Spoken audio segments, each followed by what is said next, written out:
What's up, everybody, and welcome to a live spoiler review for the season finale. Oh!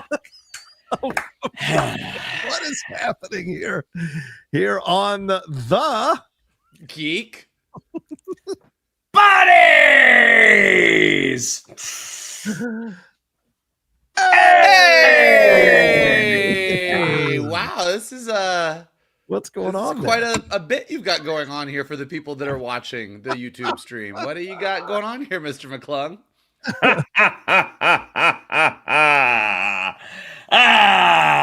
Anyways, on with the show. Am I right? Oh, I see.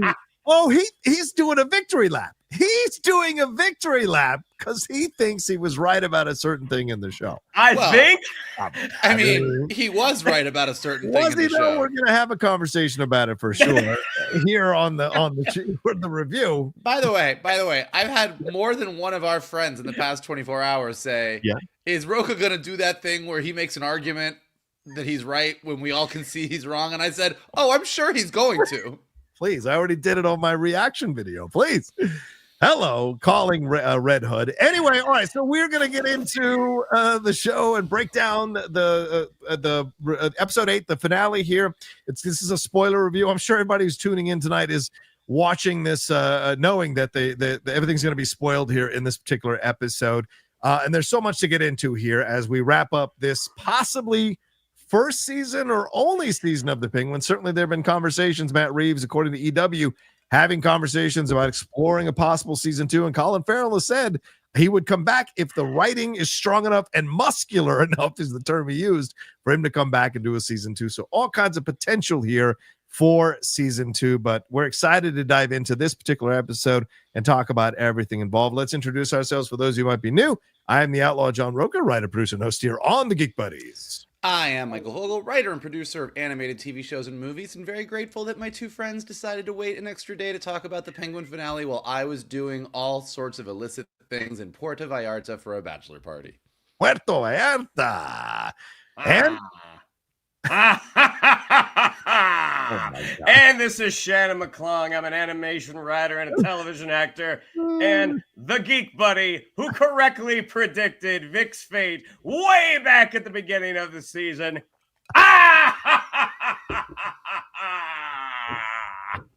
This is amazing. We've never seen this version of Shannon McClung as Geek Buddy. This is you guys are in. It's the first time he's right. He has to really celebrate. Say what you need to say to make you feel better. I'm going to take this off. It's hot. Yeah. And just a reminder, Streamlabs Super Chats are open tonight as we go along through the episode. We will absolutely answer them near the tail end of our review. So send them in while you can. The Streamlabs address is in the description in the chat as well, pinned in the chat description as well. And of course, Super Chats, you guys know what to do with those. And, normally I break this down and go like section by section, but I think the best thing is to talk about the storylines and how they all worked and what and the moments and all of that. So that's how we're going to do this particular spoiler review. But Michael, let's go to you first. What are your overall thoughts with this episode here? A Great or Little Thing, directed by Jennifer Getzinger and written by the showrunner, Lauren LaFranc here, who is, I tweeted out just a few minutes ago, is not getting enough credit. Everyone's calling about Matt Reeves. She is the captain of this ship and deserves a lot of credit for why it came off as well as it did. Your thoughts on this finale? I want to apologize to everybody who worked on the Penguin, because after last week's episode, I said it was the first time I was a little worried. And are they going to be able to stick the landing? And holy shit. They didn't go for the giant action-packed, like, let's go all, like, let's explode even more of Gotham. But they did something way better. I mean, this took all the pieces that we knew about Oz's relationship with his mom, so many different pieces, Oz's feelings about Rex Calabrese, and just completely reframed everything and took Penguin to a whole other level. Of where he's going to be in the next Batman movie and probably the third Batman movie. But I mean, they really nailed it. Actually, in fact, I went back and then rewatched the Batman afterwards, and I'm going to go so far as to say the Penguin as a series actually makes the Batman even a little bit of a better movie. I mean, I think they really just knocked this absolutely out of the park. And look, I hope that we get more of Oz's story, whether that's in a Penguin season 2 or not. But mainly, I hope they continue this out. I'm excited about what James Gunn is doing, but Matt Reeves has now successfully created, between the Batman movie and the Penguin TV show, kind of his own take on Gotham and Gotham's crime and Gotham's universe and how everything is related. And it's very compelling, and I just want to see more of all of it. I think we said this last week. He's got a fiefdom amongst James Gunn's kingdom, and now within his fiefdom, Lauren LaFranc has created a fiefdom herself. Now, I want to see more from Lauren doing other. I mean, a Lauren LaFranc Poison Ivy series would be incredible. A Harley Quinn Lauren LaFranc series would be incredible. Shannon, your thoughts on this finale here and how it wrapped up the storylines and launched us into the Batman Part 2? I mean, it was outstanding. I was kind of with Vogel at the end of episode 7 of, this is the first one that I'm a little concerned about whether or not they're going to successfully land this plane. And man, did they ever, and in ways that we were not expecting. Just seeing the depths of depravity within Oz, and we knew this, this is the show about a bad guy. So everything, he might be sympathetic at times, he might be charming at times, but at the end of the day, this is a villain. He is very well established. This is not a good guy. So watching the journey that he went on, and his entire supporting cast with Deirdre O'Connell, with Cristin Milioti, with Rhenzy Feliz. I mean, it was just top to bottom. I mean, I know DC hasn't had a ton of streaming series. I mean, I know what is it, this and Peacemaker, I think. Yeah. But I mean, they both are fantastic, but this one was just outstanding. And Vogel, I think, made the comparison a couple of weeks ago in that how the Clone Wars made the prequels better movies. I mean, I think this absolutely makes the Batman a better movie. I mean, I already thought the Batman was good. I just want to be clear. The Batman was already a good movie. I just want to be clear. No. We've talked about it off camera. We know how you feel. Batman hater. This is the cheapest cigar, by the way. I went to a liquor store and I was like, "Do you have cigars?" And he's like, "What kind?" I'm like, "The cheapest one. It's for a joke. I'm not gonna smoke." Oh my god, it doesn't taste good.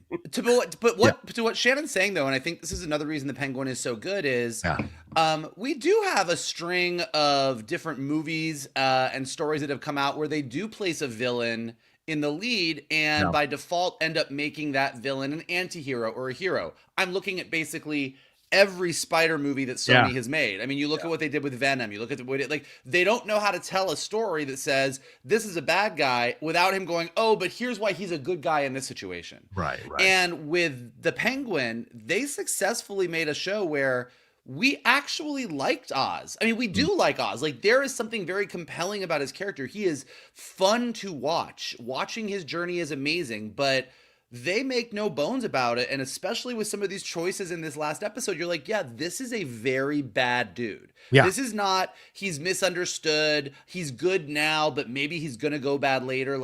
Oz is a monster.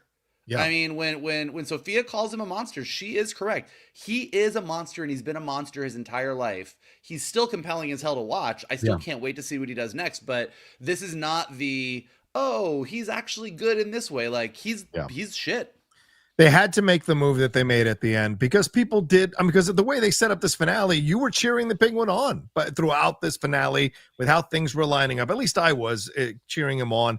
And then he pulls that move, which we'll get to. But I think there's two things here that really stand out to me from this finale. One, there's a different energy here that Lauren brings as the showrunner. There's more a humanistic point of view to what she did with these characters, the exploration of what's going on with them and their inner life journeys that they're going through and presenting one thing. You know, she's looking like his mom is looking like Livia from The Sopranos, this like bitter, angry woman who's trying to manipulate her son. What did we say? Passing on generational trauma. And to find out the whole time she has actually hated her son, like Livia, but different in different ways, because she had a reason to. It made sense for her to do it, and even wanted to kill her own son through Rex to find out that madness, and then him finding out that the person he admired actually wanted to kill him the whole time as well, Rex. Like, there's all of that working. So psychologically, this works on so many interesting levels.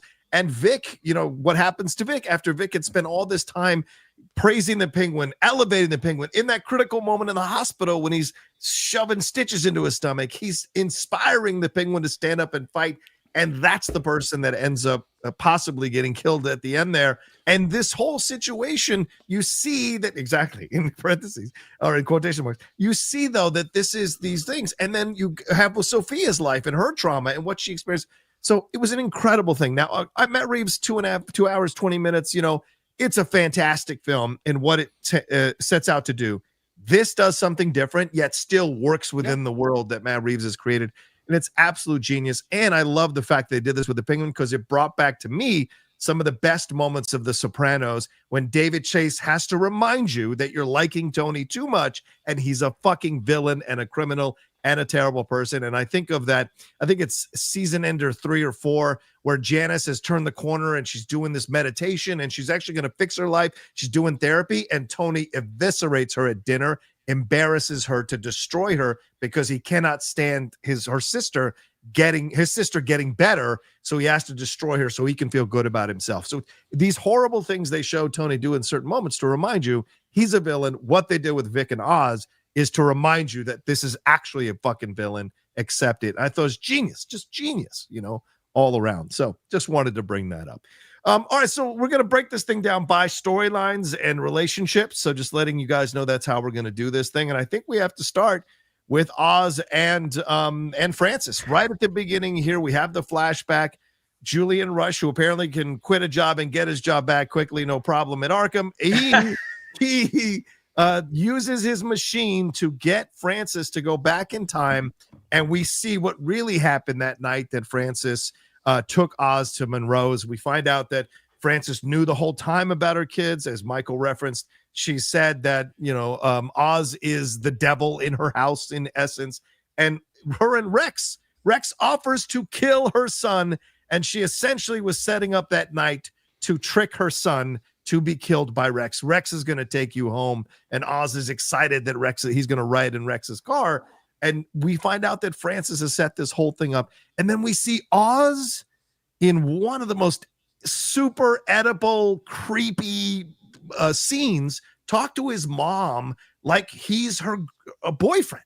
No one's ever going to love you the way I love you. I see why you're great. I see this all inside. I want to take care of you. We're going to get you the penthouse. All of this stuff, it's so edible in its approach. And that leads us to this moment with Sofia and Francis and Oz. They're battling it out. Oz is willing to let her have her finger cut off before he can tell her the truth about the brothers. She finally reveals it, snaps a beer bottle, stabs him in the gut, and then her Lewy body dementia sends her into a stroke here, and she ends up basically in a vegetative state. Michael, your thoughts on the reveals we got here and how we ended up with Francis in a vegetative state? What are your thoughts about the relationship here as we found out? Well, again, like I said, you know, we get to the season finale, and we have, through Star Wars shows and Game of Thrones and House of the Dragon and everything, like, we have talked about season finales and season finales that stuck the landing and didn't. And I think, again, taking the time in this season finale to do this extended flashback was really smart on their part. And I think also a lot of the choices they make, having Deirdre O'Connell play Francis. So even though we see the reflection in the mirror of younger Francis, this is the Oz's mom from today reliving what she experienced. So seeing her be the one that gets to do it, thought was a really, really smart point. The thing with Rex Calabrese, like, Rex Calabrese doesn't want to kill Oz. He offers to kill Oz. He also offers to take Oz under his wing. He's like, I don't really care. True. Like he's willing to do either. Like, he doesn't come in and say, I can't believe that this guy killed his brothers. This is a piece of shit. I'm going to do this thing. Like, he's like, look, your son is a monster. I can use monsters. I could work with that. If I make kids loyal, these kids who don't have a father figure, and I think this is just important to bring up because this is exactly what Oz does with Victor. These kids who don't have a family, don't have a father figure, like if I can get them loyal to me, they'll do anything I want them to do. That's better than paying somebody. So I can totally take this monster of yours and use him. But if this is too much for you, I'm happy to take care of it too. You do the books for me. What do you want? So he really does put it in her court and has no real stake in the game either way. He doesn't really have a preference, which I thought was really interesting. But I just love, like, you know, back in episode 2 or 3 when Oz tells Sofia about the story of his mom kind of getting over his brother's deaths and coming out in the dress and going and dancing. And then we see that happen last week and we see that whole thing. I'm like, oh, this is when mom sort of lost it a little bit because she just needed to get over. She put all of it on Oz. And then to just recontextualize everything here to go, oh no, this is what was really happening. Yeah. This is why she didn't dress up for herself. She didn't dress up and take Oz out because she needed a night on the town. This whole thing was, my son is a monster, but he craves my attention. I'm going to take him out and do this thing so that Rex can take him home and kill him. Like the whole thing. And the fact that he does, like even at a young age, he turns and does that Oz bit of just telling people exactly what they want to hear in the moment. I mean, this is what he's going to do over and over. And I'm assuming he's going to continue to do into more movies and TV shows. And basically, without knowing it, saves his own life. Like, you know, and and mom makes this choice in that moment that I'm gonna ignore what he did and raise him anyway. And hated it for the rest of her life. I mean, it's such a tragedy. So just really great way. And look, I hate Julian Rush. I get it. Actually, I don't. That's not fair. I don't hate Julian Rush the way Shannon hates Julian Rush. I do think that this is a character that was underwritten and just serves as sort of a plot device. Yes. Like, we needed him earlier to see that he was doing that therapy with Sofia so that we could get to this flashback and have the whole thing happen. And as far as a plot device, he works great. He doesn't bring too much else to the table. But then this whole interchange between Sofia and Oz and Francis, like, I mean, we've talked so much about a lot of these scenes, whether it was Sofia and Francis last week or Sofia and Eve the week before, but all three of these people just going at it, you know, like Oz, Sofia telling Oz that whole story about the baby bird and how that younger bird, like, you know, took the older bird out, and like Oz sort of sees what she's saying, but he's still so deep in like, I don't talk about this thing. This is a secret that I'm gonna keep from everybody. And when he finds out that she knows and she's trying to get him to say it to Francis, and she says, sometimes people know things, but they still need the person who did it to tell them. And she's like fully talking about her relationship with her dad and knowing that he was the hangman, but he refused to say. I mean, like the way they just built all of these pieces and all of these character arcs for all these characters and have them all slammed together. And the fact that Oz would let his mom get her pinky cut off rather than say something. And she's like, I fucking know. I know what you are. I know what you did. And the whole time that I was watching it, I was like, this is where, and again, I just keep going back to those articles that came out when the first episode of The Penguin came out. And they're like, this is a show that doesn't want to be a comic book show or doesn't understand comic books. Every Batman villain, almost every Batman villain, I think, comes from some level of personal trauma. Oh, yeah. I mean, that's why Batman's Rogues Gallery is so good. And Batman himself comes from personal drama. I mean, Batman's parents were killed in this universe, possibly by Carmine Falcone.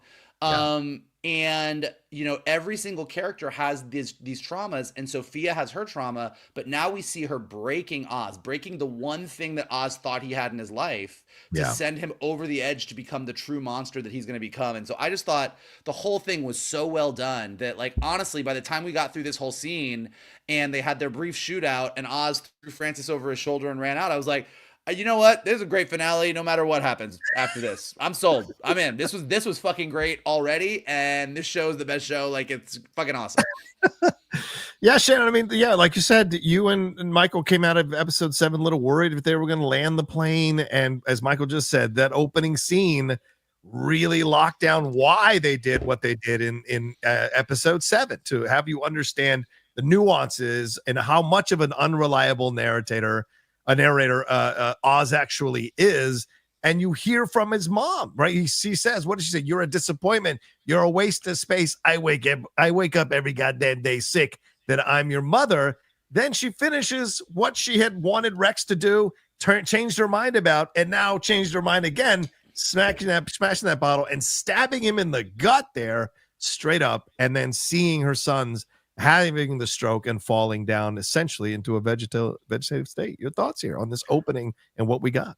I mean, fantastic. And the choice for them to have Deirdre O'Connell to be the one in the flashback. It makes sense the way that they're like, she is unearthing these memories that not only have they been affected by her condition, but they've been affected by time. Like this was a long time ago. And it's kind of like that. A bad thing happens to you, and that bad thing is always there. Each day it gets a little smaller. It never leaves, but it gets a little smaller. And so the idea that maybe she hasn't considered every day about, oh boy, remember when Oz killed my other two sons, or rather was responsible for the deaths of my other two sons. The treatment with the lights, I mean, that brings everything back. And the vitriol when she's tied up at Monroe's, the vitriol that she is spewing, that is from a fresh wound, because they have again unearthed this memory that has been kind of dormant for a little while. What the show does so great is subvert expectations. Like it starts, we're like, oh, this poor woman, she's affected by this condition. You're kind of an asshole. This is a toxic relationship. Oh, you're a bad mom. And the more that you kind of peel the onion, it's like you find out more and more and more and more, and it's just so enjoyable as an audience. But Deirdre O'Connell's work as one, as she's talking with Rex Calabrese. The bitter resignation of, oh my God, I have a little sociopath. I have a little psychopath in my house. Like this is what he wanted to have me for himself. And Rex's pragmatic approach of, I can do something with him, or you can get rid of him. Like it's just so emotionally distant from his line of work, what he has to be. But as Oz talks to her in Monroe's, you see she's putting on that mask. The moment that he turns his head, you see it drop, and you see how she feels. I mean, it's just so well done. And even that moment where the camera pans over and you spot Rush and you spot Sofia, like, again, that's just really, really great filmmaking. And the way that Deirdre O'Connell sort of stammers a little bit. It's almost like she's having another one of those episodes. Like she can't get her words out. All she can get out is, and that is something that we have seen before, like right before these things happen. Right. But then as they get a modern day, and again, Cristin Milioti just does such a great job with just her stillness. And just the thing that you all already brought up about, like, sometimes it doesn't matter if I know that it happened. Sometimes a person needs to hear you say it. And how he will not, like it. He is going down with the ship. He will deny till he dies. Just so well done. And then the moment where after she stabs him and she sees the Jack and Benny covered in water in the back, how she's already said, like, I'm starting to see things that aren't there. Like that is just handled so well. I thought it was a little easy once he gets out of the chair. Like the escape was a little easy, but it was still really, really satisfying. And as they get outside, I'm like, I don't know how he knew that that's the car that has the keys in it. But also when we see Detective Wise doing his drops and then a bullet flies through his eyes. Awesome. Just awesomely done. And Matt Reeves has said, I mean, he says one of the things that he's enjoyed about being a producer on The Penguin is that with the Batman movies, even though you have this huge budget and you can do so many things with that budget, that's a PG-13 movie. Like there's certain things that you're not going to ever see in the Batman movie. And when that shot happened, like when he's putting the drops in and that bullet just comes right through his head, I was like, and that is something that we will only see on the Batman TV shows. Yeah, I in my reaction, I'm yelling out. I go, "Oh, you're gonna shoot him!" And sure enough, the bullet goes right through his nose. Like, that's perfect the way they set that up. It was just, yeah, I love this as an intro to get us back into this world really strongly. But we also have to be aware this is Francis telling us through this haze with Lewy body dementia. So how much of it is true? How much of it isn't true? Enough of it feels true that you can hold on to it and assess the Penguin through this. And I think it's fantastic. And when Deirdre, like the moments when she has the back and forth with Sofia, I think from 2 episodes ago, you get those, or maybe it was 2 episodes ago, you get that feeling of what she's like. She's a formidable person when she wants to be, right? And so when you see her in the modern time out of the flashback, and she's in these jeans and this like sweater blouse, and she's kicking and screaming and she's yelling at, like that's an animal that's trapped and is trying to fight back as her finger is in the cigar cutter there. And for all these people are like, oh, he cares about his family. He was literally willing to let her have her finger cut off so he didn't have to reveal the truth about what happened. And I know we want to focus on Francis, but Colin Farrell's acting here through the prosthetics, through the gag in his mouth, the shock on his face, the hurt when his mom is saying the things that she's saying to him, like the genuine hurt. Not only is he trying to convince people about the narrative of his life, he has convinced himself about the narrative of his life. He is living an alternative fact timeline life in what he's talking about with his relationship with his mom. And it's all there to see. And of course, what happens here is what sends him into full villainy by the end of the episode. But it's these moments that you see Colin Farrell, why you cast someone like that, because it's all coming through the prosthetics to make you feel and even empathize a bit with Oswald, even though he killed his brothers. They're the things that she's saying. And when she stabs him, I was like, oh my God, that's amazing. And then his reaction, like, it's like he becomes the Incredible Hulk in that moment when she falls down from the stroke, rips that thing off and just takes care of everybody, carries her out. He's almost like King Kong and Fay Ray carrying out his woman out of the damn situation there and shooting his way out. So all of it was so powerful and resonant. But before we leave this scene, I got to ask you, Michael, swinging back to you, what did you think of what Sofia Falcone did here? Did you see the logic of it? Why is she doing this? Why does she care to have this come to Jesus moment? Is this her way of rubbing his face into the dirt even harder before she kills him? What is the logic of having this confrontation when it's really not going to yield to anything positive? She could have just shot him in the head. Tell me why this confrontation makes sense, why she would do this. And did you believe that he got the jump on her? Because it kind of shows a bit of her naivete as a burgeoning gang leader, so to speak. Well, I disagree with that because I don't think she has any desire to be a gang leader. Like, there's no, like, she said what she wants. She wanted like, to leave. You're right. Good she point. wants out, but before she's out, she wants Oz to suffer the way she suffered.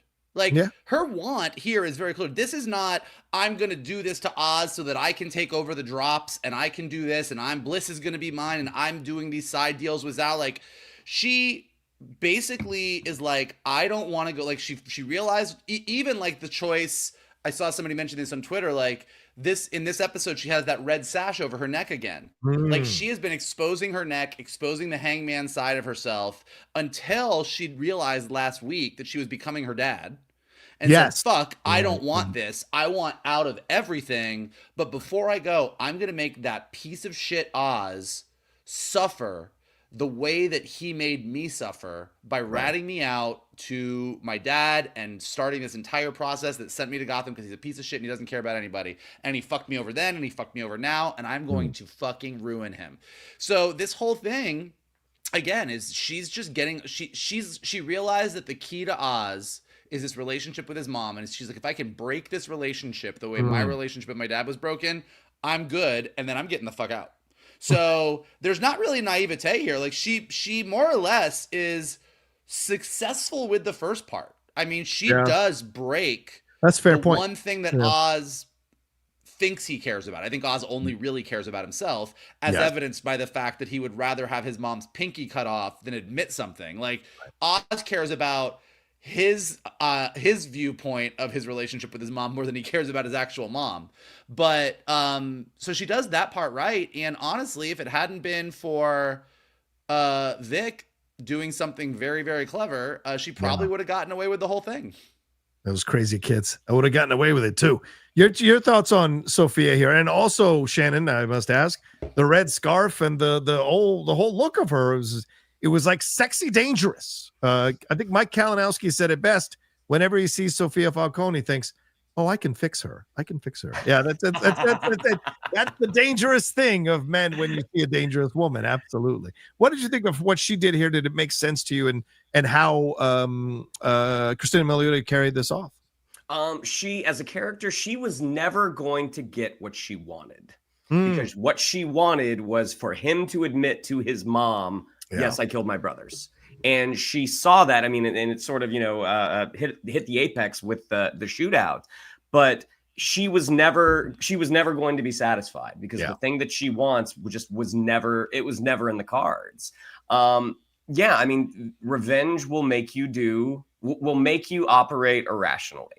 Yeah. And because she had him dead to rights so many times, but because she wanted this thing, the only thing that she wanted was to break him.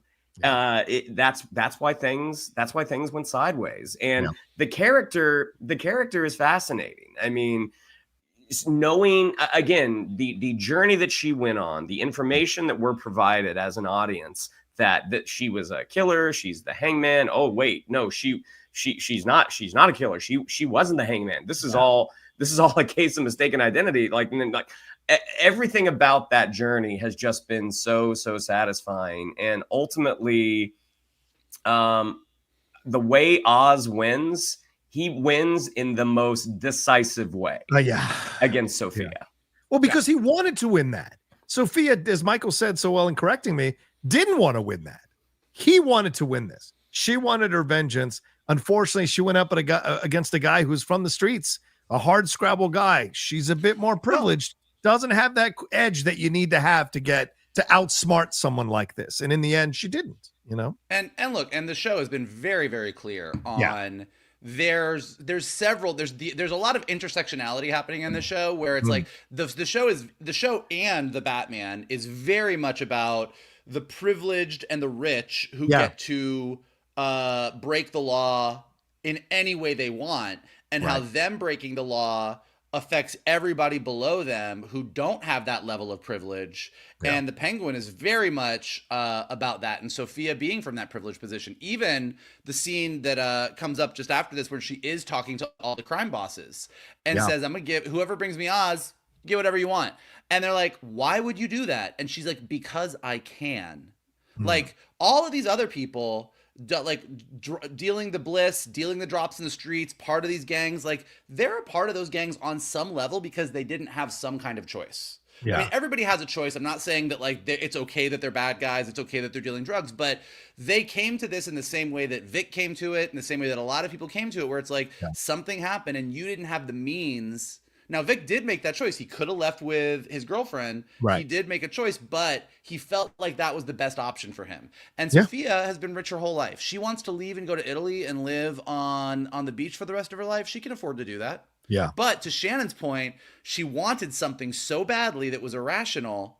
And had she just said, I'm out, I don't want to be this kind of person, and had hopped on a plane, she'd be living a life right now. But she just wanted that one extra thing that she couldn't let go of, which happened last episode, right? She's like, I want to leave this life. I don't want to be a part of this life, but I have to get my vengeance on the Penguin, and then I'll leave this life, right? It's just like the end of Heat. If Robert De Niro does not stop off and get into that hotel and go after Waingro, he goes and lives a happy life with Amy Brenneman. But no, you got to kill Waingro. And I see this a lot of times when people are like critiquing movies or books, like where they'll be like, I don't understand why they didn't do that. I don't understand like that. And I want to be like, listen, I get it, but every single human being in real life has that thing that like, oh, if only I didn't do this, I would get the thing I wanted. And like, it's like, oh, I really want to be super in shape, but I am going to grab this donut. Like, we all do it in big ways and little ways every fucking day. So when a character does it in this big way and we're like, well, I would never do that, I was like, I beg to differ.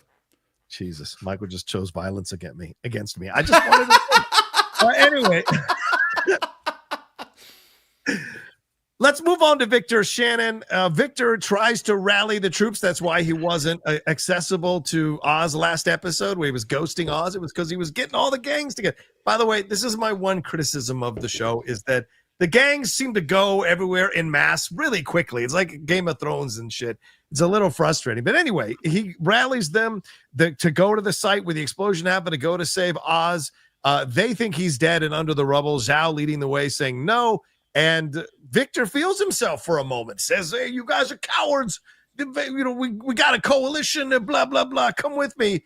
And it's Link who punches him in the stomach to stop him, but also to give him a bit of friendly advice. Like, hey, you don't have the station to do these things. So Vic is clearly in this position. But Vic also gets the call from Oz and then heads to the hospital. He is there to help Oz as Oz brings in Francis and the nurse gives her all the advice. But he is there for Oz, and then they have the conversation as Oz is stapling himself up, and it's Victor who gives him the rah, rah, rah speech, and it's really touching. He said, you gave people jobs. You gave them their pride back. You gave them their hope back.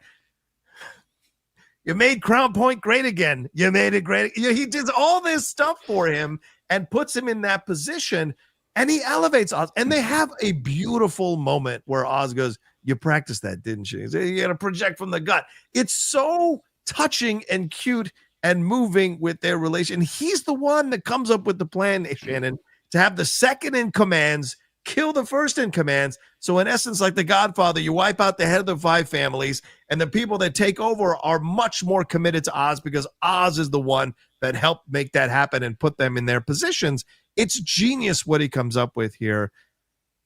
And then the thing happened. I'm going to leave that for a separate thing. So your thoughts on what Victor did up until the moment they go out by the bridge there on the bench. Your thoughts on how Victor made all these moves and the relationship he had with Oz here progressing to that moment. Victor leads with his heart. He has Oz's. He is loyal. Yes, he's loyal.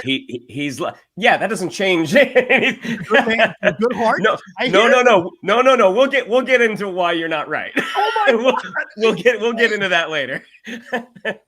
I watched your reaction. I wanted to be ready. Rhenzy Feliz just does an incredible job here. Like just at the moment you get that flashback episode with his family, like you just start to love this kid more and more and more. And even though, yes, he is on the wrong side and he is making his path is leading him to a dark place. Like but he has chosen to be on that path.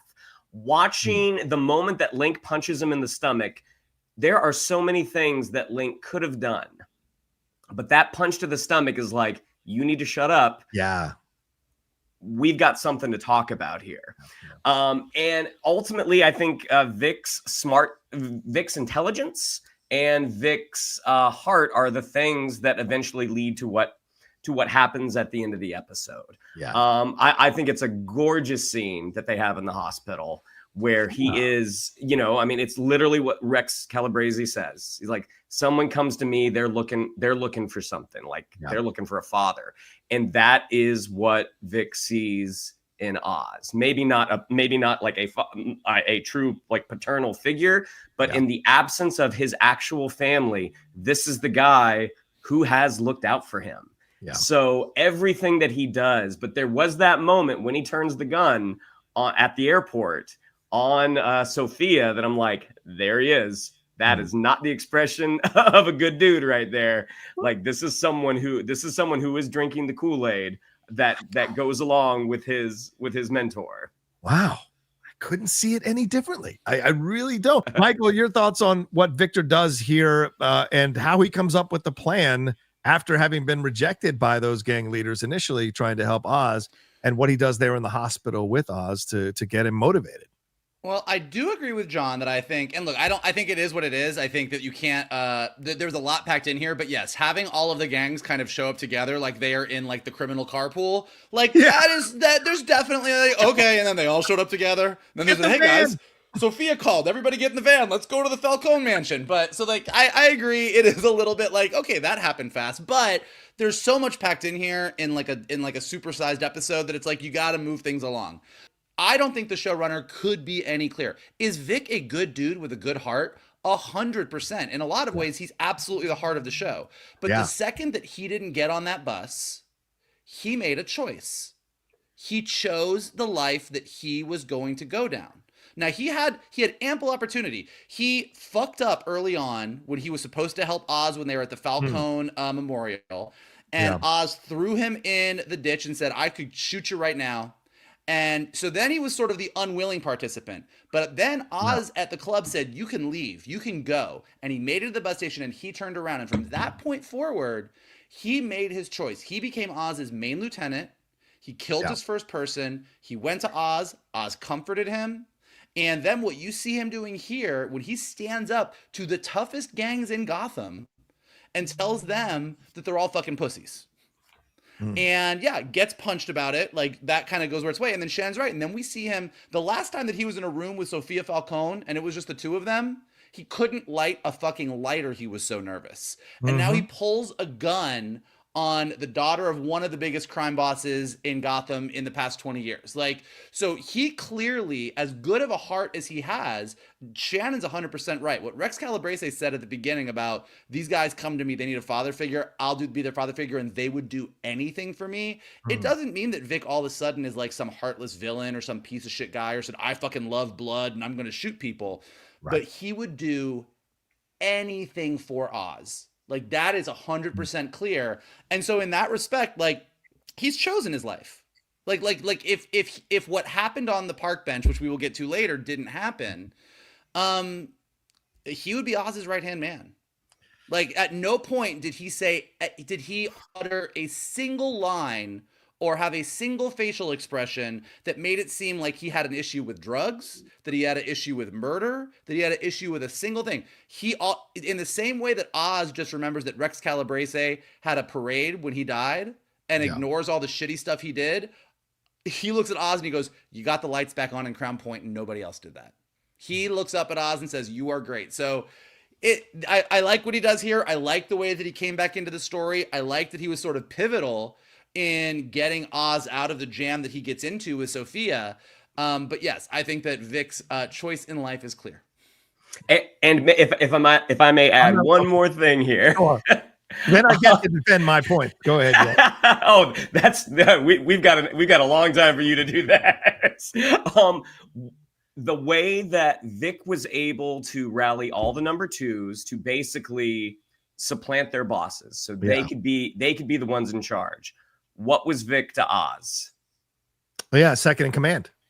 Yeah, and that could be another reason why Oz chose the thing that he chose. I think you're 100% right, Shannon. As you were saying that was coming to my mind as well, and I think someone said it in the chat as well. So yeah, absolutely, that makes sense. Yeah, the seconds took out their first. That could happen to me. I'm going to take out my second. That might have been absolutely a part of it. So here's what I'll say. I think it's much more nuanced than that. I think it's much more than, well, he didn't get on the bus. To me, that's not enough. And this is a kid from the inner city, a poor situation, who has just lost his family. So he's lost. He's not emotionally mature.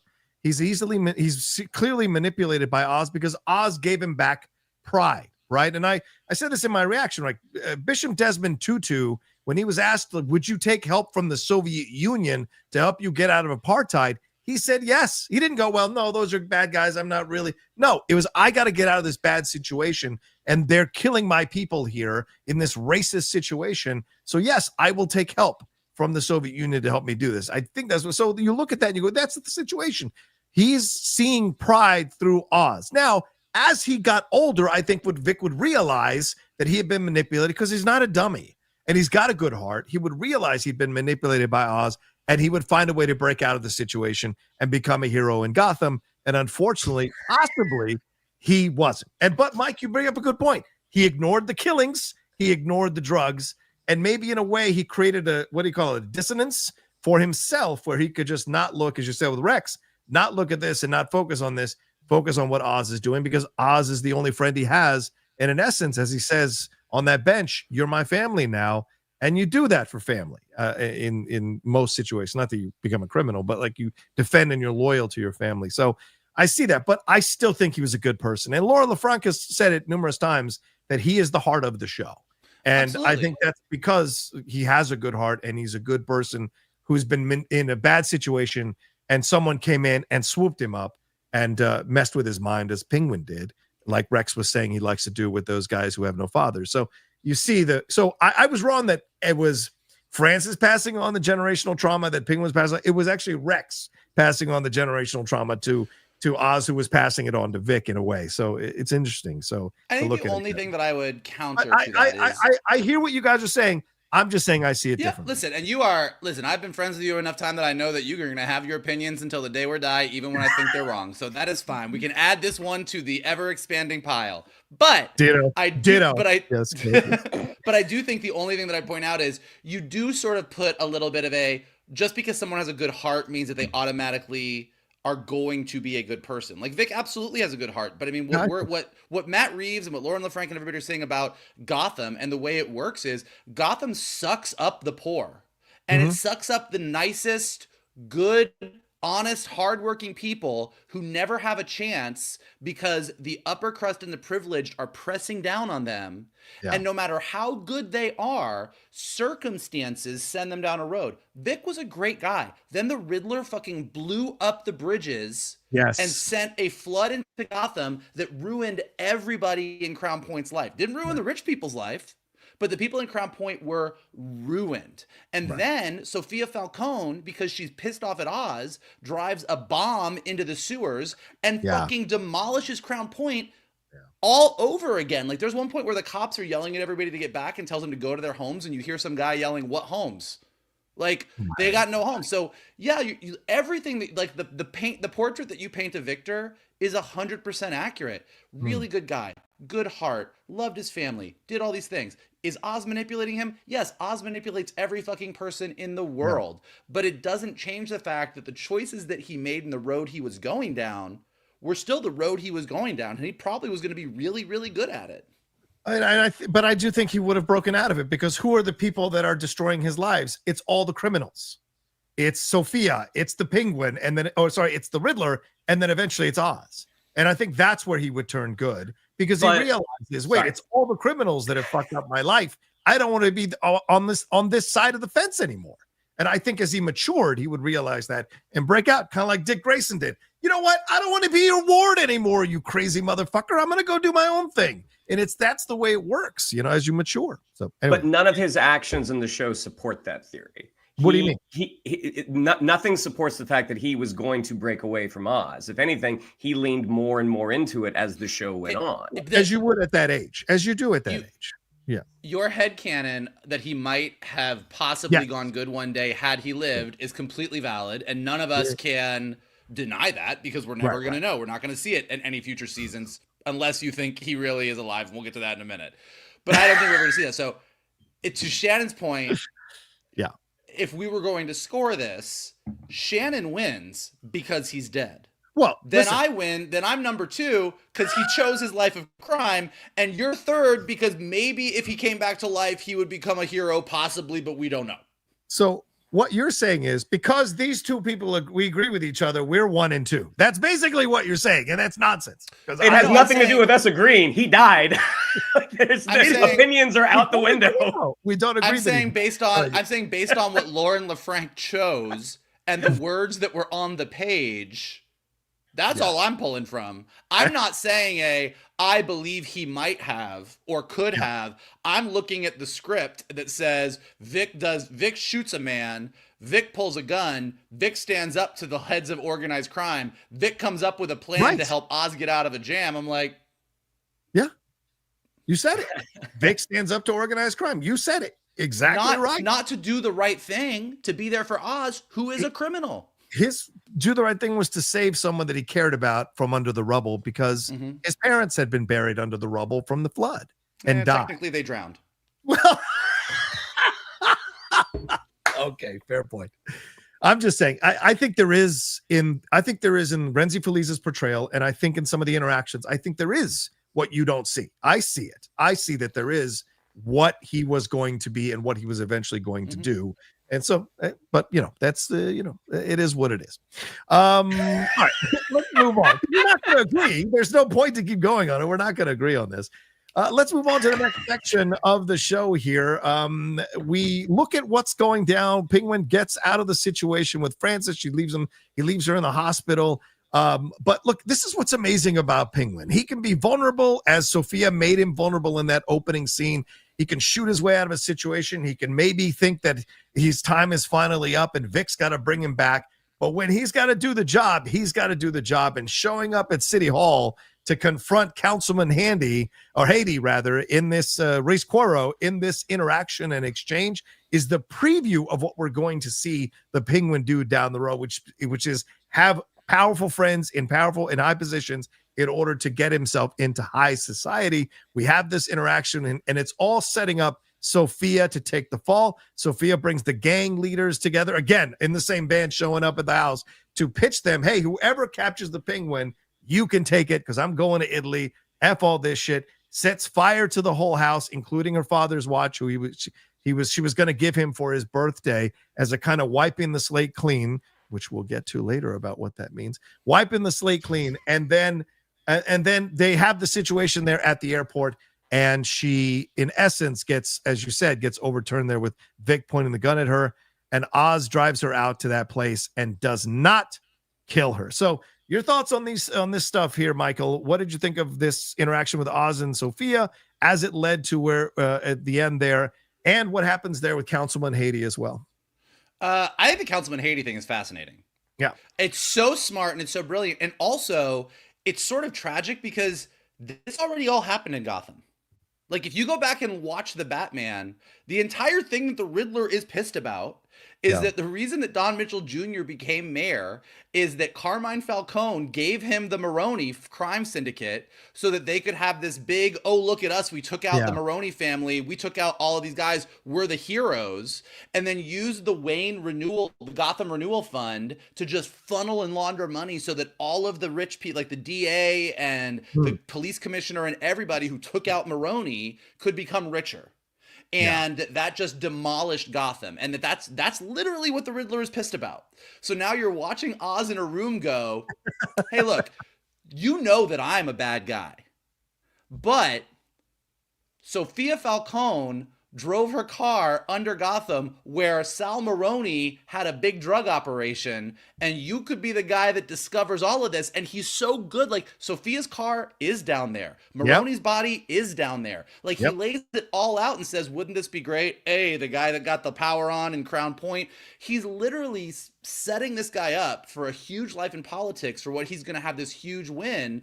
And in the exact same way that Carmine Falcone was basically the silent mayor of Gotham once he had everyone in his pocket, Oz has successfully in this moment done the exact same thing over again. They are going to take, oh, Sal Maroni was killed by Sofia Falcone, but there was this tragedy in Gotham, and we're cleaning this whole thing up, and we've got a brand new Gotham, and we're going to make everything okay, while Oz continues to just control all organized crime in the city. So it was a great scene in and of itself, but when you watch the Batman and see that this is just history repeating itself in Gotham, it's absolutely fascinating. And then Sofia, great scene with the Gotham crime bosses. She's going to get them out of there. Cool. Burns down the Falcone mansion. Like, I'm done with this shit. She has fucked over that mansion several times now. She's like, peace, I'm out. Deuces. But the moment where she thinks she's got the best of Oz, and we don't fully know how he's going to get out of it, and then he just smirks at her, and then the entire thing changes. You're like, fuck, this is great. And then him putting her in the car and being her driver one last time, and then having this exchange back and forth, so powerful, so amazing. And then it is so, like, I almost forgot the conversation he had with the councilman. So he drives her out there to the bridge. They're standing there having that talk. He tells her to turn around. She, I'll see you in hell. I'll save you a seat. The whole thing. And there's that moment where it's just on her face. It's like a profile shot, and she closes her eyes, and it's like she's made her peace. Yes. She's like, you know what? Fuck it. I did my best. Oz got the better of me. I guess I deserve this. I'm going to be shot, and this is the end of it. And then that spotlight hit her, and I was like, man, and I think Shannon said this earlier in the review, the one thing that's worse than death for Sofia Falcone is going back to Arkham Asylum. Yep. And for Oz to really be the hero to come out of this, he doesn't want her dead. She's going to get served up again. Just like her dad served her up to protect himself, Oz is serving her up to protect himself and sending her to Arkham. Once again, Oz has become Carmine Falcone in this situation. Yeah. And it's like the look on her face as she's getting dragged away and you're like, she's got to go back to fucking Arkham. It's like, I think I said this before in her episode, like, I don't know what it is about Arkham Asylum iconically that just makes any comic book fan shudder. It is truly, I can't think of another location in Marvel or DC or Image or anything that instills the level of creepiness and fear that Arkham Asylum always does 100% of the time. Yeah, you're right about that. Shannon, she calls Oswald Cobb, man of the people. She scoffs at him in that interaction there in the car as well. What are your thoughts about the situation with Councilman Hady? And Michael, I'm sorry I didn't ask you this, but you can respond after Shannon does. Is this a Court of Owls reference? That hit me like I have to. I mean, just read the whole Court of Owls series here over the last couple of weeks. The look of the curtains, the way he's holding that gavel, the shots from below. What did you think of the interaction with Councilman Hady? Do you think this is a Court of Owls, maybe just dropping the seeds here? And what did you think of how he got the best of Sofia here and essentially put the seconds in charge? The moment that Reese Cuaro walks in, I'm like, oh, Johnny's having his Theo Rossi moment right now. Oh, so mad. So mad. No, not him. Because I do, like, I don't have the disdain for him that we have playfully joked about me having for Theo Rossi. But what? Look at Oz changing the narrative over here. What are you talking about? But when he comes in, my immediate thought was John. I was just like, oh, John hates this scene, even though it's a great scene. He was good in this scene. No complaints. He was good. And Hady is the one who is propping him up to become the Penguin that we know from the comics. Yeah. This is a lesson that he's going to learn. Is like, you need to look clean. Like this is where he is going to get that dapper exterior that again he's so famous for, that we do see towards the end of the episode. And yeah, I mean, I hadn't thought about it to the degree that Vogel did, but as Vogel was saying it's kind of like, oh shit, this actually explains Batman comics really well. Is like, this is a never-ending cycle. Yeah. This is the thing that Bruce Wayne will never be able to do, and it's why we as audience members and as readers can keep going back to it, and we never get tired of it, because it's just like, at some point are you gonna run out of criminals? No, because it is just history repeating itself over and over and over and over. The scene at the airport, real life, history. If you don't learn from it, it happens again. The scene at the airport, not knowing exactly how it was going to play out, but knowing like he's got a card up his sleeve someplace, and then figuring out, oh, this is what Vic was able to do to get all these guys to turn on their bosses so they can kind of run things from now on. Just so fantastic. Yeah. And even though I think visually the scene of just the two of them in the car is great. Yes. In reality, I'm like, what is stopping her from clawing his eyes out, from trying to choke him with the seatbelt? I mean, they address it sort of when he says, you're not the type to run. It's kind of like, yeah, but I mean, she really has you at a disadvantage right now. She's behind you. You're driving. I was wondering, like, I wonder if he's going to make her drive him. But then at the same time, I mean, without a third person there, it just makes, you don't want a third person there thematically. Like, you want it just to be the two of them. Yeah. But realistically, it's just kind of like, yeah, this doesn't actually work. But the scene was still great. The moment that the light hit her, that the spotlight, you can see on her face, she knows exactly what is going to happen.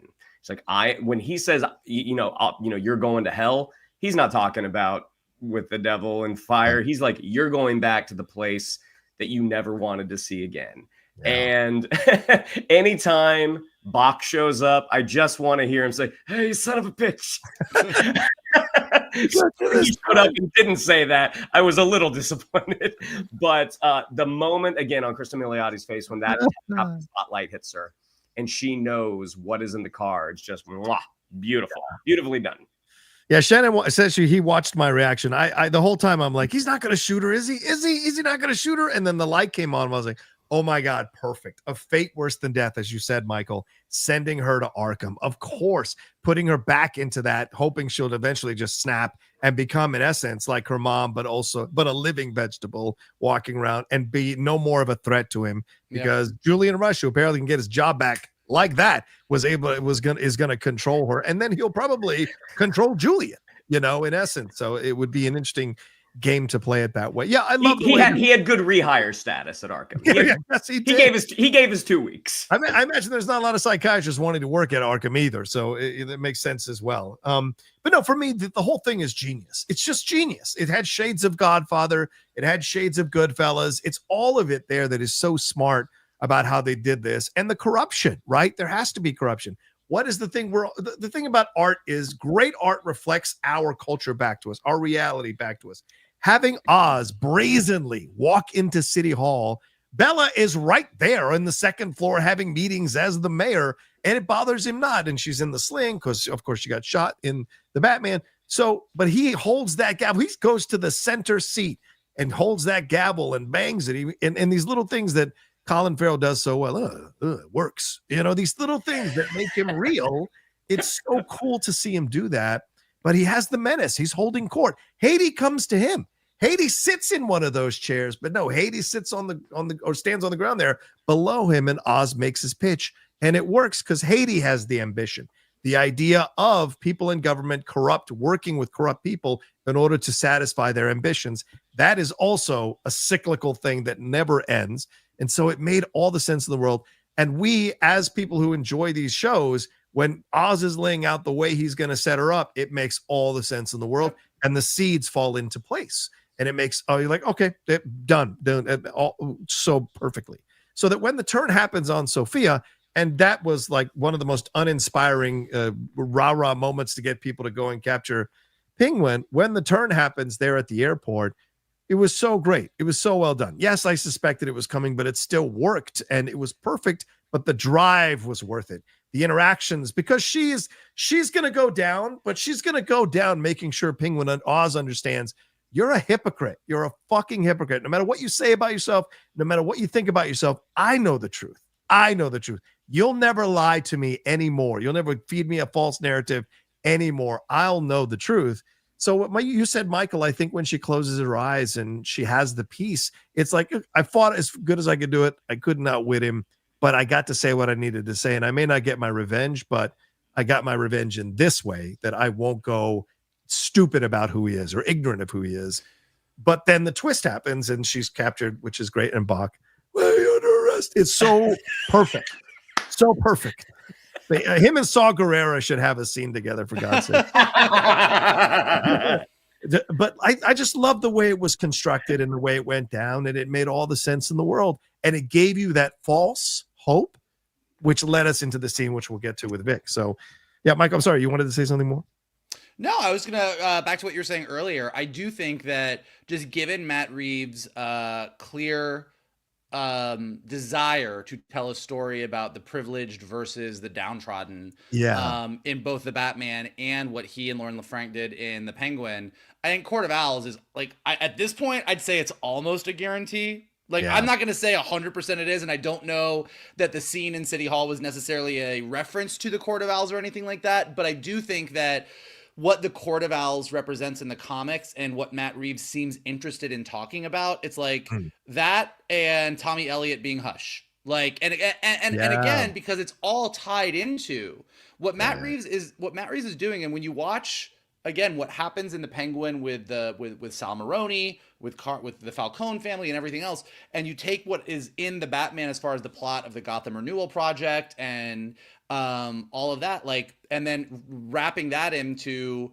Thomas Wayne and Martha being in Arkham, and then Tommy Elliott's dad being the reporter that Carmine Falcone killed. Like, it's all so tied together that you really do get the sense after watching the Penguin. Like, I think that John Turturro was great in the Batman as Carmine Falcone, and they do mention Sal Maroni, but this show brought the crime family side of Gotham to life in such a rich way that now it just feels inevitable that we are just watching this thing happen, but Oz placing himself where he did, and do the Court of Owls get upset about that? Like, there's all of these pieces that you're like, okay, well, this just sort of starts to, the dominoes seem to fall into place very naturally. And that doesn't mean that we're not going to get to see Matt Reeves' take on Killer Croc or Mr. Freeze or maybe some other more wild things and figure out how to ground it. But the things that really get into any character in Batman that gets into class disparity or anything like that is almost a guarantee to me.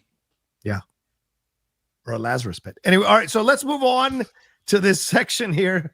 And I will go with the winner for now of this. It's no for now. I mean, we'll see.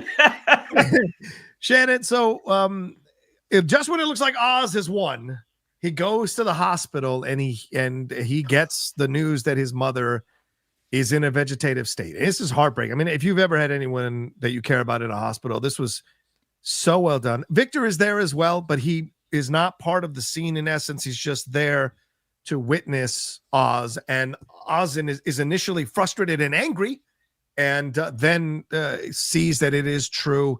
And Colin Farrell, this is the Emmy win. This is the scene you send to get him the Emmy. Does an incredible job performing this scene and showing you the breakdown of Oz, understanding that the one thing he can't have from his mom that he's desperately wanted from the beginning is for him to say he was proud of her and giving her the penthouse. She'll never be able to like see it as she's alive and say these things, or in essence, as she's cognizant and say these things that he wants from her. And then we move to the scene with him on the bench with Victor. And they have this exchange about like, I couldn't have done it without you, kid. All these things. And Victor is glimpsing a future here, and he stutters and calls him family. And if you watch my reaction to Shannon did, I said, oh no, he kills his family. And sure enough, just when they're having a hug and Oz is giving him his props, he says, but I can't take it with me, kid. And I thought, oh, he's going to say, you're a good guy. You'd never be a villain. Go and be a hero. We'll see each other down the road. But no, he's saying that so that he can choke him and kill him. And he kills him. But after he kills him, takes the money out of his wallet because he's a fucking crook, and then tosses his ID into the water. What is water? Water is washing away, regeneration. Water is wiping out and starting over. So he throws his ID. I don't know why. There's no need to do it. But he throws his ID in there, and that's the end of that scene. So let's stop there so we can deal with both of those scenes. Shannon, the Oz and Francis there in a vegetative state, and then Oz and Victor. Take your victory laps. The scene when he comes in, and that, I don't know, I don't recall if she was a nurse or a doctor. But it was a nurse because he said, "Get me the doctors." It was a nurse. Yeah. But the way that, I mean, one, him turning on the television and looking at the councilman at the press conference and be like, "Ma, can you see? I fed him this lot of bullshit." There, you know, like, I did it. I finally did it. I did it. In that moment where she's not responsive. Yeah. And you see him going over, and he cannot process what is happening right now, that he finally achieved this goal. And the one person whose approval he wants, she's just not doing anything. And when the nurse says, she's in a vegetative state, and the denial that he goes in right away, like, fuck, you are not right. You're a fucking idiot. Get the doctor. As he just breaks down in front of his mom, who again is a vegetable at this point. Yeah. Just absolutely heartbreaking. Like, we've talked before about Colin Farrell's ability to act with and act through those prosthetics. And if you watch some of the behind the scenes, they talk about how with the brow piece that they make it look like he's always mad. Even with that, the heartbreak that is on his face as he just collapses, saying, "Tell me you're proud of me. Tell me you're proud of me." It is so heartbreaking. And then you see the hand of Vic come in from the top, and that just gentle, rubbing his back and forth, trying to do anything he can to make his family, what he considers his family, tries to make him feel a little bit better. This is the brilliant thing about this show, is the non-binary way that it looks at people. Because even though Oz is a bad guy, I mean, like, as I'm watching this, because again, I wasn't sure I was right. I thought I was right. But I'm like, as I'm watching this, I'm like, what a way to tee up him killing Vic. Is we just feel so much sympathy for him in this moment. And then as they are sitting, sharing that bottle of hooch, looking out at the water, the moment he says family, it's like, oh, he's dead. He's dead. Because to achieve the level of success that Oz is on his way to achieving, he cannot have any connections. And that's what Vic is at this point. And the performance of Rhenzy Feliz here. Oh, I'm going to get worked up because I cried when I watched it. As he is pleading, saying, please. All he can get out is please. It is so freaking heartbreaking because had he just got on that bus, he would be alive. And the moment that piece of shit takes the money out of his wallet then he throws, like, I did not get rebirth from throwing the ID in the water. I got, no one's going to even know who this kid was because he doesn't have any identification on it.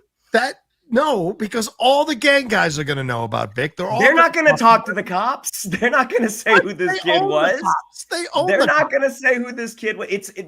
He is going to be such, with everything that Gotham has gone through, finding a kid without ID who's been killed, teenager. I'm not saying you're going to help the cops find the murderer. I'm saying no. I'm just saying that he is. Well, he's going to live on through Oz being like, Vic was such a great guy, but no one is going to bat an eye that he is gone.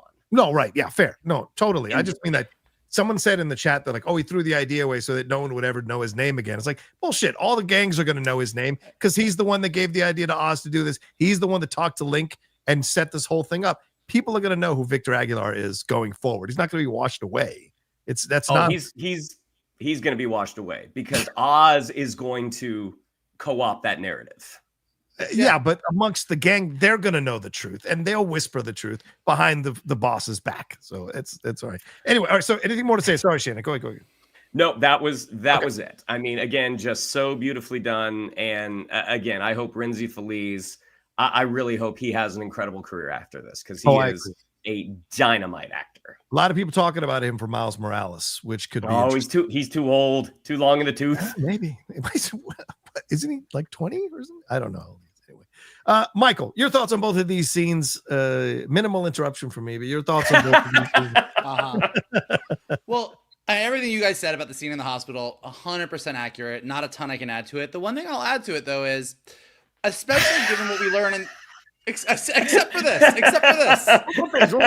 Real quick. Except for this one thing that I will add. Oz's mom egged him on, but I never said she wanted a penthouse in the sky. This was Oz. Yeah, Oz wanted to give his mom a penthouse in the sky. I'm gonna give you everything, Mom. I'm gonna give you everything in the world. All Mom wanted, the only thing she stated she wanted is, when I become a vegetable, please let me die. Do not keep me around. Right. Oz is the most narcissistic character in the world. Yep. In the beginning of this episode, he would have rather had his mom lose her pinky than admit the truth. And here, this whole, Ma, tell me you're proud of me. Tell me you're proud of me. That is all Oz ever wanted from her. Like, she even says it in the beginning to Rex. It's like, he wants everything. He wants my attention constantly. It is so, yes. Like, Colin Farrell's performance is amazing. Shannon is right. You do sort of feel for him in the moment. But as I was watching this, the only thing I could take away from this is, like, you've reached the point. Mom wants you to let her go. She does not want to live this way. Yeah. And you are more obsessed with how you feel and what Mom should be saying to you than you are about doing what's right by her. And it's just so narcissistic and horrible that he's having this entire emotional moment that is the most self-absorbed moment. And Colin Farrell does it like fucking flawlessly. Like it's an amazing performance, Right. but because it's Oz, on some level, it's always a performance. He's performing for himself. Like he really believes it, but it's just so creepy. Not as creepy as the end, but like it's just so like this is so, God, what a piece of shit you are. And then, okay, amazing scene on the bench. I do love the way that, you know, at the end of the very first episode, we saw Oz and Vic just sitting there in Crown Point, having the slushies, having the suicides, and just the two of them sitting there chatting. And here we get to the very end moment, and it's the two of them sitting on a park bench chatting, just mirroring that moment. And in that first moment, you know, Oz was kind of taking this kid under his wing and kind of talking about how he's going to make him a somebody. Like, here's how, here, I'm going to show you the ropes and take you down this road. And here he takes it all away. Whether it is he has some level of affection for Vic and doesn't have time for that with where he's going, or he thinks Vic knows too much and is going to be a liability, or whatever it is that he thinks, he's like, I don't need this in my life and I got to get rid of it. And even as he's doing it and as he's talking, you know, as Vic is saying, please, you know, pleading for his life. And he just has this, oh yeah, you know, buddy, you and me, we would have, you know, like it's so narcissistic. And he takes the money so that it will look like a mugging. Yeah. That is why you take the money. Like he took the money so it looks like a mugging. And yes, despite John's very eloquent haiku on water, he got rid of the ID so that he would just be a nobody in the park when the police find him. Sure. Yes. Will all the gang members remember Vic's name? Sure. I don't think they hold him in any high regard or look at him as any kind of heroic figure. And I do think Oz will show up and say, yeah, anybody seen Vic? Oh, he didn't come around? I don't know. And he will tell. And you can just see Oz being the person he is 5 years from now, taking someone under his wing and telling this great story about this guy, Vic, that really helped him out of a jam and really did all these things for him, was a great guy, but then he just disappeared. Hey, I hope he had a better life. I wish him the best. Like, he will tell some story about Vic that recontextualizes the whole thing and makes Oz out to be this great character, and just leave out the part that he choked him on a park bench the same way he has taken Jack and Benny and turned this entire family drama into something that's very personal to him. And all Jack and Benny, my brothers, even when he left them in the fucking sewer. Like, this is his MO. He did it before. He'll do it again. Yeah. I mean, here's my response. First of all, the scene with, I already said it, it's an Emmy winning speech and it's incredible performances. I actually watched it like 3 times, that scene, because I admire great actors. I really admire, because I could never get to that place myself personally as a talent. And so when I watch great actors do their work, I just have to marvel at the ability to do it. And from a place of envy and respect, you know. And so watching him deliver the monologue that he delivers, and Shannon, you're so great in talking about, you're so correct rather in what you said. They made you care about this guy who is a villain, and they made you feel for this loss, even though this woman hated him and wanted him dead from the moment he killed his brothers. Like, you still felt the pain of his loss of it all. And we'll get to the final fuck you at the end when she gets her penthouse. But this is so touching and so moving. And you're right, Shannon, the Victor thing sets us up for the kill. We don't see it coming. The lines, before he chokes him, he says, that's the thing about family. It's a strength that drives you, but fuck if it don't make you weak too. And that's when they have them, and he chokes him out. And so, yes, I'm sure Shannon is right. Fine. But what I throw in my defense is, first of all, it was a beautiful way to kill him, because to me, I think Vic stays good in my mind because he's killed by the villain. And to me, that makes him, that's Lauren LaFranc saying this is a good person. He was killed by a villain. And so I think that stamps him in that way.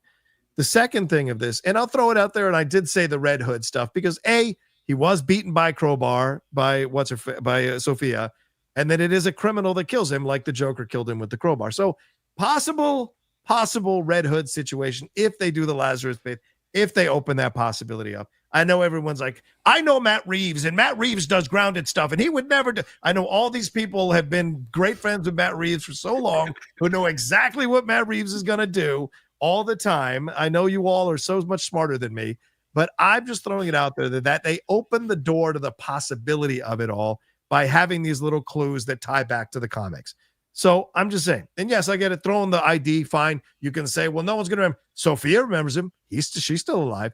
His girlfriend remembers him. Is she going to come back? There are quite a few people who are going to know Victor Aguilar. Him and Link had a special connection, clearly. And so that's going to bleed out. So there are going to be people who know Victor.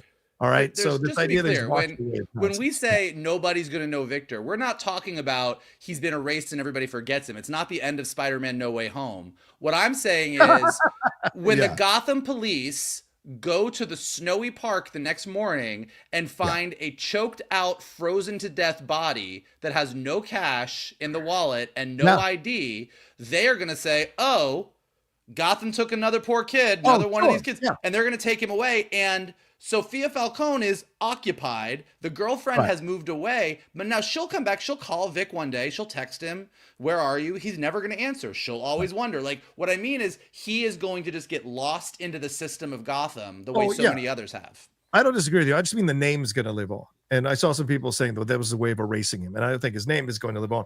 The other part of this, though, that is for me, there's a commentary being done here from Lauren LaFranc. Because Oz, in essence, represents the corrupt, and I know people are going to get mad at me when I say this, but the corrupt white society choking out a young black kid with the potential, choking out his future and leaving him there as a nameless body, a victim of a mugging. And that, as you said, Michael, that the police are just going to chalk up to another kid lost in the hood. And I think there's something really strong in the commentary that she's making there with Victor, because I do think Victor is a good person. So I think the symbolism of having someone who has just elevated himself to high society in the most corrupt and criminal way, killing a young black kid with his future ahead of him, is a kind of a mirror of what society does sometimes to inner city kids, society, government run by mostly corrupt white people doing to people of color in these inner cities. So I think it is a commentary for that, which I appreciated at a certain level with the scene. But stripping that all away, the surface of it is a devastating scene to have him kill Vic in this manner. And if you watch my reaction, I give Shannon all his flowers. I yell and go, that motherfucker was right. That's what I said. So, give him his flowers. All right. So let's move on to the final section of the show. And we'll get your Streamlabs and Super Chats in just a second, everybody. But so let's go into this finale. We have Oz riding high in that Bentley or whatever that is, nice and bright and purple. We see it's more plum. It's plum. Yeah, my apologies. Don't kill me, Oz. Plum. And he's got the tuxedo and tails, just like Top Hat. You see him have his top hat, and he's got his umbrella stand, and he goes into his building there, goes all the way to the top, and his mom is in the penthouse. But like Michael said, he didn't kill her. He kept her alive because he wants her alive for his own egotistical needs. He didn't honor her wishes. And now she's a vegetable looking out on Gotham 24/7 in that hospital bed. And we see a tear roll down her cheek. And that's clearly a tear of like pain and horror that this is what her life ended up as, because Oz will never pull the plug on her. And then Oz walks out, and Eve is dressed as his mother in that dress with the same hairstyle. And now we've gone next level with the Oedipus Rex situation here, because remember, Sofia a few episodes ago said that Eve likes to dresses up as certain characters for the guy she's with. And she said, depends on the guy. So clearly he has had a very strong Oedipal situation, and he's so fucked up that he has sex with Eve as a surrogate for his mom, which is super insane, the way that ends up. And the final shot is Sofia getting a letter from Catwoman, from Selena Kyle, her half-sister, and hey, their dads killed both their moms. So where are we leading with that? So, Shannon, your thoughts on these final two scenes here. It was Michael. Sorry, Michael. Your thoughts on these final two scenes here as we wrap up the finale. Well, yeah, I mean, I think you nailed it. I mean, like the fact that he would rather keep his mom in basically a vegetative state in the penthouse so that he can fulfill his desire for her more than her desire of what she wanted is just the most evil, fucked up, evil's not even the right word. It's just narcissistic and just dark. Like it's just so super dark. And just seeing that one tear, it's like he has been wholly focused on his desires and his wants for this entire episode, but he thinks Like the way, Ma, look what I did. I did this for you. I did this for you. Like, I mean, this is a guy, when you really think of the whole, from beginning to end, at the very beginning, he killed his brothers so that he could spend one-on-one time with Ma, and then said, hey, Ma, nobody gets you like I do. And then in the end says, look, Ma, I got you the penthouse, as she's lying there in a vegetative state, miserable. It's like, and he doesn't see any of it. So that is just wild to me. I do think at some point there was a conversation of looking at the Penguin in the comic books, this guy in like a coat and tails, his top hat, his monocle, the umbrella, and you're like, how the fuck do we get from here to there? And the fact that they have multiple times had Sofia and Sal and other characters comment on the garishness of Oswald Oz Cobb's choices, that his idea of what rich people look like and what rich people have, like he's got the ugly, garish plum vehicle. You know, like they've taken the Penguin sort of vibe. And so when we see him at the end with this in a top hat, he's like, this is what he thinks respectable looks like. He's like, oh, I got to be respectable. I'm going to look like the Monopoly Man. And you're like, you know what? Okay, I buy it. I saw it in a movie. It must be true. Yeah. Well, I mean, like that, he loves these old movies. He loved Top Hat. Like he watches these people in coats and tails and he goes, this is what fancy is. This is what, like, it's just, they've done such a good job of tying the things that he watched with his mom and his idea of what fancy is into this whole persona that he's building for himself. Eve wearing the dress and the wig is just next level creepy for sure. Again, I don't think Eve is all of a sudden going to melt and turn into the mystique of Matt Reeves' universe, but the fact that her last name is Carlo, which is the same name as the original Clayface, and you have this character that puts on different masks and outfits for her clients, I think is a really nice nod to the comics without kind of making some kind of big Clayface statement. So I thought that was really, really cool. The Selena Kyle thing was great. Big surprise to me. Like I didn't think about it until it showed up, and it didn't feel like Easter eggy and a cheesy kind of it felt, it's like this is part of the story. I mean, Selena Kyle, Carmine Falcone being Selena Kyle's dad and having choked and killed her mom was such a big part of the movie, and then Carmine Falcone choking all these women and pinning it on his daughter is such a big part of the series. And so the fact that Sofia, you know, we're like, you sort of get that moment where you're like, all right, well, she's in Gotham and she's going to rot unless anybody ever wants her again.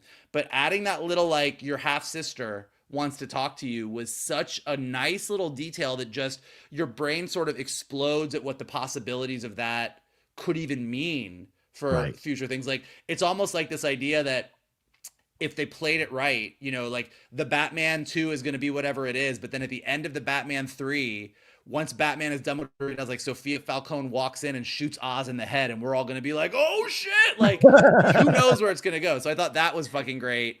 And then, just sorry, Mike, the bat signal. Your thoughts on that as well. Everything that Eve says in that final moment before we pull out, where she's like, everything that Oz wants his mom to say, Eve says it to him. You're just like, it's the darkest ending. It's so fucking creepy. And again, just to circle back what I said at the beginning of this review, I so much prefer this than some shitty version of a movie where they make Venom or Kraven or Morbius the good guy. I don't want to see Oz, the Penguin, being the hero of Gotham, who really, he's still bad, but he's not as bad as Carmine. Like, this is, if anything, him being in the position at the end of this series that Carmine Falcone is even worse than Carmine Falcone, and Carmine Falcone was fucking horrible. And then for all the talk that Batman has been gone for the entire series, which he was, pulling out and just having Oz dancing with Eve in his penthouse as the bat signal comes on, it was like, I saw somebody on Twitter say, seeing that bat signal is just crack for comic book fans. And it really was. It was like the best way to end it, and just reminds you of the universe that we are in, and how this entire arc for Oz is just prelude to what is to come. Yeah. And just real quick, Top Hat, for those you don't know, it is a case of mistaken identity. It's a guy who is seen as someone who is of a higher society status and plays it out to get what he wants.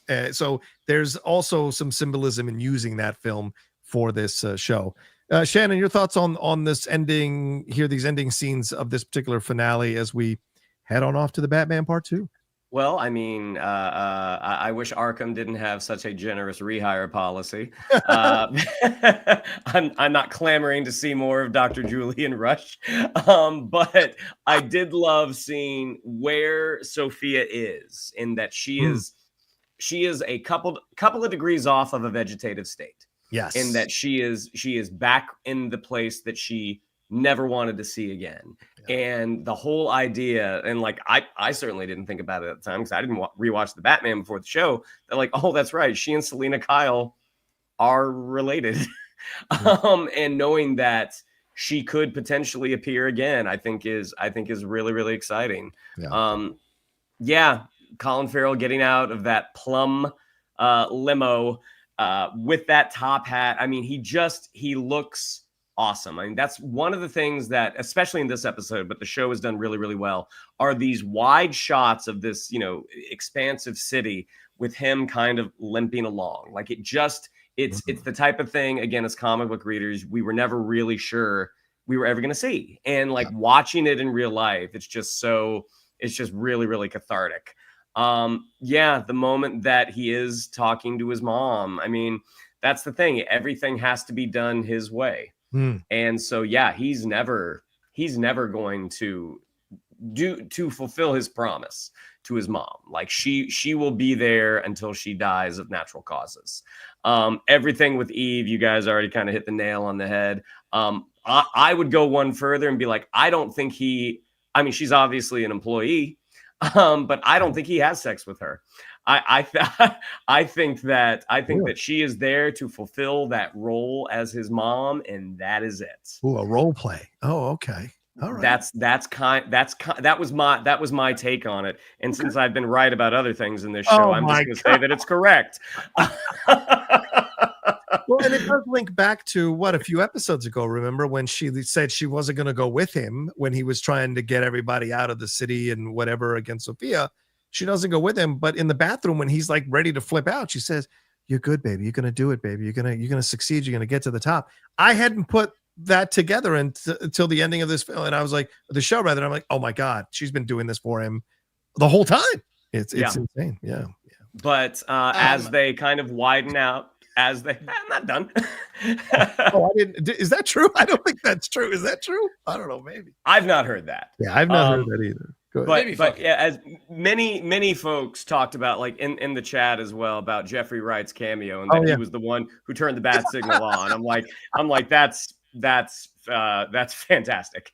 I don't necessarily agree, but I think that's really, really fun, and it is going to be really exciting because I know we had talked about with James Gunn taking over DC. Are we going to get the Batman Part 2? I was like, man, I don't know. Like it wouldn't be a surprise if they decided not to go for it. Obviously, after this, and I think them knowing what they had with this, absolutely, they're going to go to a Batman Part 2, and more than likely, Matt Reeves is going to get to finish his trilogy. Yeah.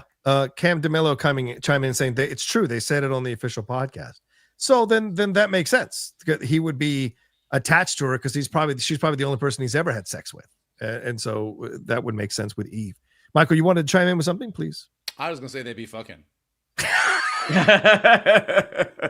Like it's all he's got a whole thing, it's his mom now, and so he doesn't have sex with her. He's just like, she holds him like a baby and says, "You did it, sweetheart," and he's like, yeah, that part happens, and then they fuck, and then they do it because they was fucking. All right, so that's the end of the finale here. We're gonna get to some Streamlabs and super chats. Final words, and where do you think we're going, or do you want to save that to the end? Should I ask you guys at the end? Let's save it to the end. Let's get to these Streamlabs. We got a lot of them, so I hope you guys have time. So, and try not to give 5-minute answers to everything. All right, Wes Nelson says, guys, we have a new king of TV sociopaths. Oh, very true. And his name is John Roca. No, but I mean, HBO does such a great job with these, don't they? Like from Game of Thrones to Sopranos to House, even The Wire. Like there are ruthless villains that they make so interesting and charming in all of their shows that work. It's incredible. They've done it again. Greg Vernon says, love the show, the writing, the direction, the cinematography, and wow, these actors. But man, do I hate the Penguin. Yeah. Which is great. Like, and I think that like the Penguin has always sort of ridden that, like, he's the whether it be Burgess Meredith or even Danny DeVito, it's like Tim Burton had a level of sympathy for him. I just love that this version of Oz Cobb is just a piece of shit who is entertaining as fuck to watch, but is a piece of shit. Yeah. You had to do it, though, right? To make him a villain. You had to do it, which I appreciated for sure. Haskell says, hey, what's up, Haskell? Good to see you. He says, add Penguin to HBO's iconic pantheon of shows. For sure. For sure. Ed. Because it's not TV. It's HBO. It's HBO. Okay. Jedi Master for Life says, hey, Geek Buddies, predicting Oz will become mayor of Gotham by the third film. Batman unintentionally takes out the only thing in his way to take the city, and that's the Court of Owls. Season 2, Oswald Cobb's campaign, I got you. I got you. I got you. I like this idea because, I mean, in the comics, Katie becomes mayor and a corrupt mayor for Gotham. So maybe he becomes mayor and then Oz screws Katie over and takes over mayorship in Batman Part 3. I don't know. And like Burgess Meredith ran for mayor and Danny DeVito ran for mayor. And like, so, I mean, like, you know, and I do think that him holding some level of public office seems like a good direction for them to go, given where he's going. And it would be great to see. And I also love the idea that Batman would have the challenge of like Batman takes out a bad guy only to like put a badder guy in office. Yeah. Like it just could be really interesting. So that's a good idea. Good calls. Maya. Who's going to play the Christopher Walken role? That's what I want to know. Max Shrek. Max Shrek. Yeah, exactly. Yawn. Jedi Master for Life. Roka, I love that you speculate wildly. Thank you. At least someone does. But you are as hopeful as Vic. I am eternally a hopeful person. Regardless of what people think. And just like Mr. Aguilar, you are dead wrong. It would be cool to see the Lazarus Pit in live action. Yeah, it would be. And I think Matt Reeves could make it work. It just would depend on how. And look, he never checked for a pulse on Vic. Just saying. He never checked. I'm going to tell you something. I don't know. I tend to agree with most of the other people that are telling you that Matt Reeves has no intention of a Lazarus Pit. But even if he does, I can promise you that Matt Reeves bringing a Lazarus Pit into his Batman universe is not going to be for Vic. Oh, fair point. Maybe. I still would love to see him as Red Hood. Frank M says, all season you guys have been great. Thank you, Frank. Thank you, gentlemen. Continued success in all endeavors. McClung was the bomb in the Goldbergs. Hey. Thank you, Frank. Which episode? I'm going to guess that you're talking about the second episode where all of my lines didn't get cut. Like in the first episode where you see me do this. I mean, it was a good wave. Maybe he's talking about it was a great wave. You put some things. I like you said, Shannon's like, which episode? Hashtag I'm literally saying that my lines got cut in the first one. Jacob Pynchon says, my interpretation is that he said you're a good man, good heart, only so it's the last thing he hears. He killed him because he wants to be impenetrable. I don't think I'm not arguing that he didn't kill him because he wants to be impenetrable. It makes sense why he did what he did. I just don't know if he killed him. That's all I'm going to say. All right.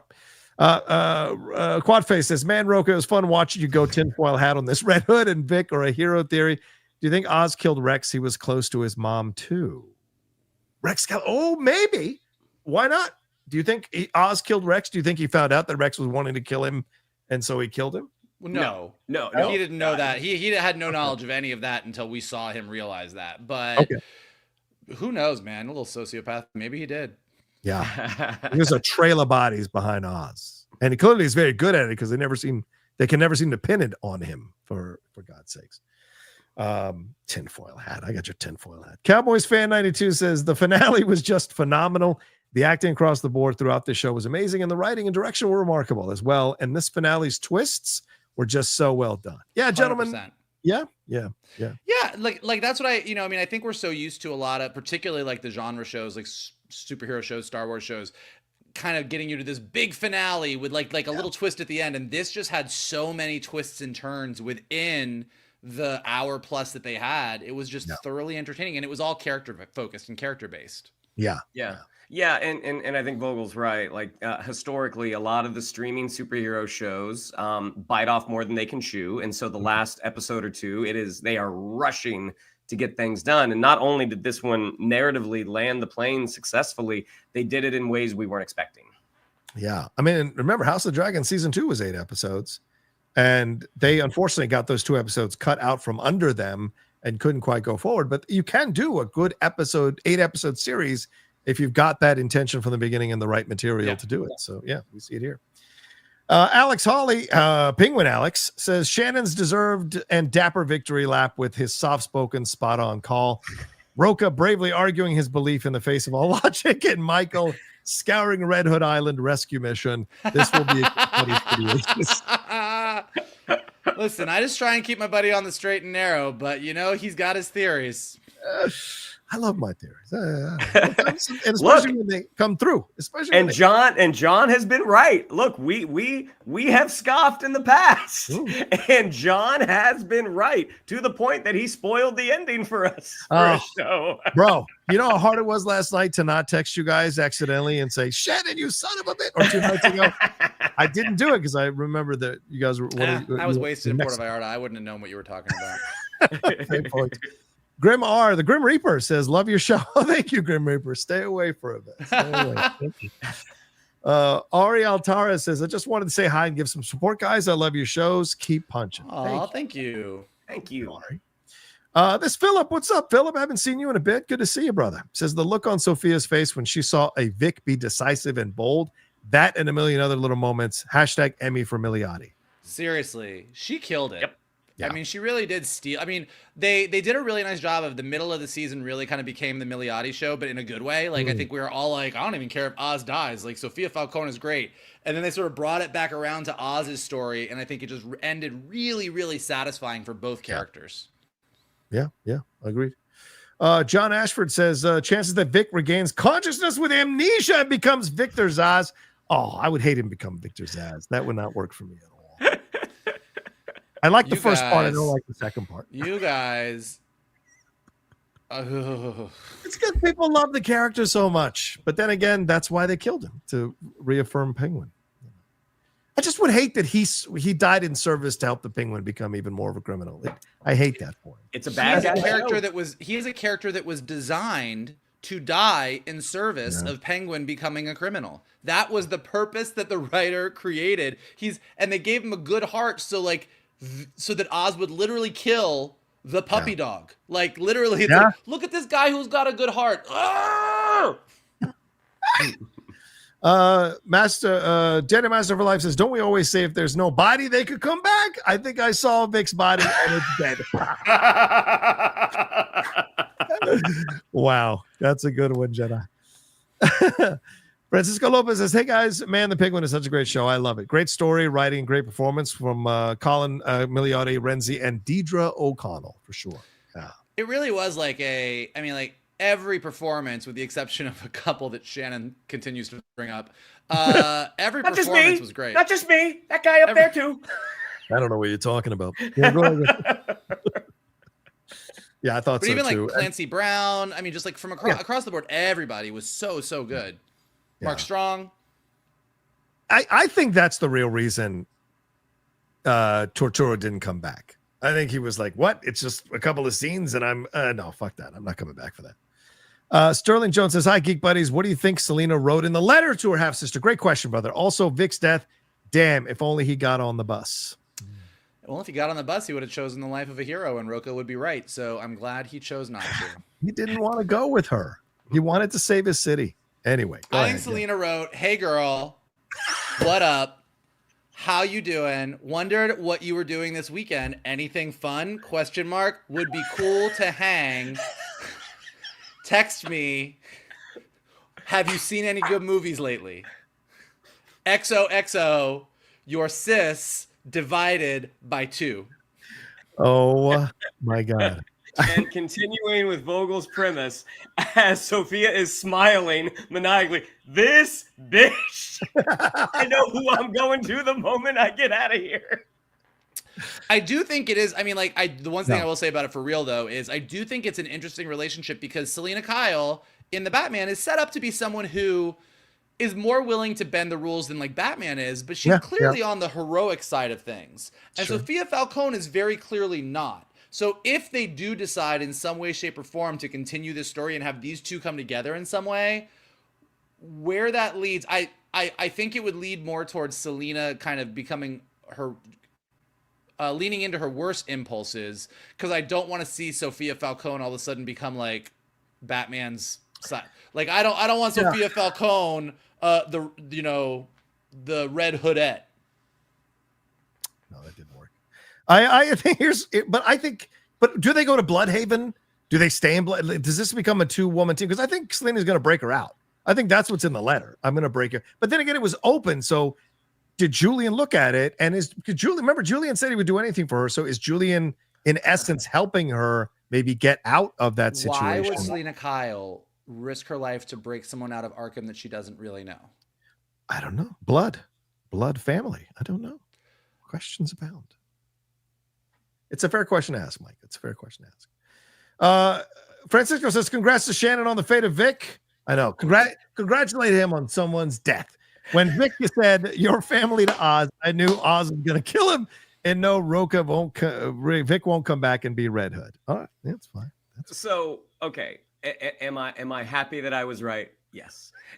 Am I happy the way it happened? No. Like, as I was watching, and again, this is the work of Rhenzy Feliz. Yeah. As he, again, is pleading for his life, I'm like, this isn't the way I wanted it to happen. I'm going to say something that sounds horrible, but I'm like, I love that it happened the way it happened. Because it was so uncomfortable. I just think so many shows these days shy away from the things that really make you uncomfortable. Yeah. And I think that this scene and the way that Oz it was so emotional and so like physically close, and it was a hug that turned into a choke. Like everything about this scene was so intensely uncomfortable, and I love that they pushed it that far. Yeah, I mean, I have no issues with the way it was done. It was just sad. It's sad because 100% like this sad. kid. Yeah, this spoke the darkness of this spoke my language from top to bottom. This finale, Cowboys fan, because it is a dark death. It's a dark death. It's a heartbreaking dark death, man. Society is so fucked up, and it's so random and out of the blue. That's what made it all the more. I just love hearing you say death repeatedly in terms of Vic. It just sounds nice in my ear holes. Cowboys fan 92 says, by the way, I loved Colin as Oz, but Cristin Milioti killed it for me as Sofia Falcone. Loved how Oz does not shoot Sofia, showing us that in a way, even though he's evil, he's got respect for Sofia. Oh, that's not respect. He needs someone to feed to the police to take the fall for everything so that he could get off clean is what he does. And he wants to torture her for thinking that she could ever get the best of him by putting her in Arkham. It's that extra oomph. Probably, and because he's mad, she made her confront his stuff and made his mom reveal the stuff. I'm super pissed about that. Keith Archer says, I think Oz craves validation. Yeah. So sending Sofia back to Arkham with the knowledge he beat her gives him the validation he didn't get from Sal. What are your thoughts? Oh, yeah. Excellent point. Yeah. Oh yeah. Like I didn't think of that comparison, but love like how mad he was that he was robbed of that moment with Sal, and he really got it in spades with Sofia. I beat you. Say it. I beat you. I beat you. Cowboys fan 92 says, lastly, my mom died in January and the mom stuff hit me so hard. Ooh. Oh, very sorry. Yeah, I'm really sorry. And I can only imagine how that stuff would hit. Like, this is a show about moms. Yeah. So tough. We send you our condolences, brother, and our thoughts of strength and comfort. Jedi Master for Life says, I know you don't like timestamps, Roka, but at least one for Shannon and Michael's reaction to your description of water. Yes, apparently some people have noticed that you guys make faces during my commentary. So I'll write that down. I have a very good poker face. Ask any of our friends. I'm gonna go edit in the videos later and put black dots over your faces when you make them. You can tell. You get my head cocks like this. Watch. If Roka says something, sometimes this is literally what you see. Oh yes. Also this. It's also that's a big one. Adrian Toribio says the Penguin was such a great show, and so have been your guys' reviews. I am a big fan. Thanks. Thank you. Thank you, Adrian. Good luck with your Lakers, buddy. It's not looking good. Francisco Lopez says, if we get a season 2 and they need competition for Oz's business, how about Black Mask? When do you think we will see Selina and Sofia a Catwoman show? It's a good question. I think Black Mask is a great idea. Yeah. For another crime saga show. Like, yeah, I mean, Kalinowski had said that I guess there had been talks that Cristin Milioti was going to be the Batman Part 2. To what degree I would be interested, because whether she becomes like part of that principal cast, I'm not sure how that would work, but we definitely haven't seen the end of her. I don't think so. You don't let her live if go ahead. There's definitely an email chain somewhere with some WB Max execs saying, well, now we got to put Milioti in Batman 2, and we got to do the Selina. The fans are really liking this, and like, let Matt Reeves cook, let Lauren LaFranc cook, like let them do their thing. Like, I don't think that that letter from Selina means all of a sudden we're getting the Selina Sofia show and they're going to become the new Harley and Ivy. Like, I don't think that's where this is going. I do think Black Mask is really, really a good option, because the crime part of this Gotham, of the world of Gotham here, is a big part of it, and he is a crime boss. I also like it because I think what we're seeing is, and this is a big part of the Batman comics, Gotham was run by crime families. Gotham was run by mafia like it was the Maronis, it was the Falcones. Yeah. And then Batman shows up, and all of a sudden the villains start to become more and more colorful, and you go from having traditional crime families to having like crazy clowns with henchmen and, cat burglars dressed as cats. So having a crime boss come in to go up against Oz, who wears a black mask, could be really interesting. Lazarus Pits. Yeah, I hear you, man. I hear you. Jedi Master for Life says, do you think the Batman crime saga ends with the third movie, or does WB try to keep it alive with several series? How would you like to see it end? The long Halloween adaptation for the third film. I might start reading that again. This is a good question. I don't know. I think everything is possible now if they keep making it to this level of quality. So I don't know. Do you guys think, like, it came out this week that, and let me take the comment down so we get, but thank you, Jedi Master, for like, it came out this week that, I reported a few months ago that from my sources that a Catwoman show was in development. Maybe that is Selina and Sofia. I don't know. But the rumors came out earlier this week that they were looking at a Joker show. Like, they would do a Joker series. James Gunn shot that down, but I trust that as far as I can throw James Gunn. And there are people saying that maybe they'd go the Marvel route, which they would have a show in between each of the Batman films that kind of fleshes out the world more and fleshes out a villain throughout. Would you guys want to see that, or would that be kind of overkill? Because it's kind of like the Marvel way of doing things. What do you guys think? Not if it's one. I mean, like, I think, like, I think with this, like we've said 1,000 times, I mean, I think that in big ways and small, this show made the events of the Batman feel bigger and more important. Like, in seeing just the after, not only the after effect of the flood, but also all the Riddler graffiti that's all over the city. The way that what the Riddler did had such a direct effect on Gotham that allowed Oz to do what he did to get to the position that he's in now. And so if they can really keep this thing going, where then the Batman 2 comes out and we see where Oz is and we see what happens and whatever he does with, whether it be Court of Owls or Hush or whatever he ends up doing in that movie, and then that spins off into another character, be it whether it is the Joker and you're teeing him up for the third Batman movie, or it's some other villain or character that is introduced in the Batman that gets the spinoff. I don't want them to flood the market and all of a sudden have like a Selina and Sofia show and a season 2 of the Penguin, but we're also going to do this Joker series and we have a limited series on Roca's Lazarus Pit. Like, I don't want to see like all of those things happen. So I think, but if they do like movie, series, movie to complete the trilogy, and that's what Matt Reeves' story is, that sounds really great to me. Yeah, if they have a good story to tell, that really is what it comes down to. Is you don't want to do it just because the iron is hot, let's strike. You want to do it because narratively it makes sense. Yeah. I mean, the idea of like a Joker series for this, I'm like, could it work? Yeah, maybe. But you don't. In terms of it ending, I feel like whatever that third movie is, if they get to make that third movie, whatever the conclusion to that movie is, I don't want series with supporting characters. If the film series has concluded, I don't see the point in that. To me, that starts to feel like the law of diminishing returns. Gotham Pet Cemetery. That's what I want to see. There it is. Is that where the Lazarus pit is? Bring The back Lazarus Vic. pit is? Anyways, Wiseman's favorite scene from the series. Mine was Sofia and Eve. Yeah, that's a great scene. Yeah, I mean, Sofia and Eve, Sofia and Oz's mom. But even the whole opening of the finale, the whole flashback, like the reveals there. I mean, there's just so many great scenes. I mean, my favorite scene is probably Oz when the congressman is pulling out of the spot and he's yelling and telling him he has so much room. It's probably my favorite scene. You got more room than you think. Room. Take a picture. It's just your nose. It's just your nose.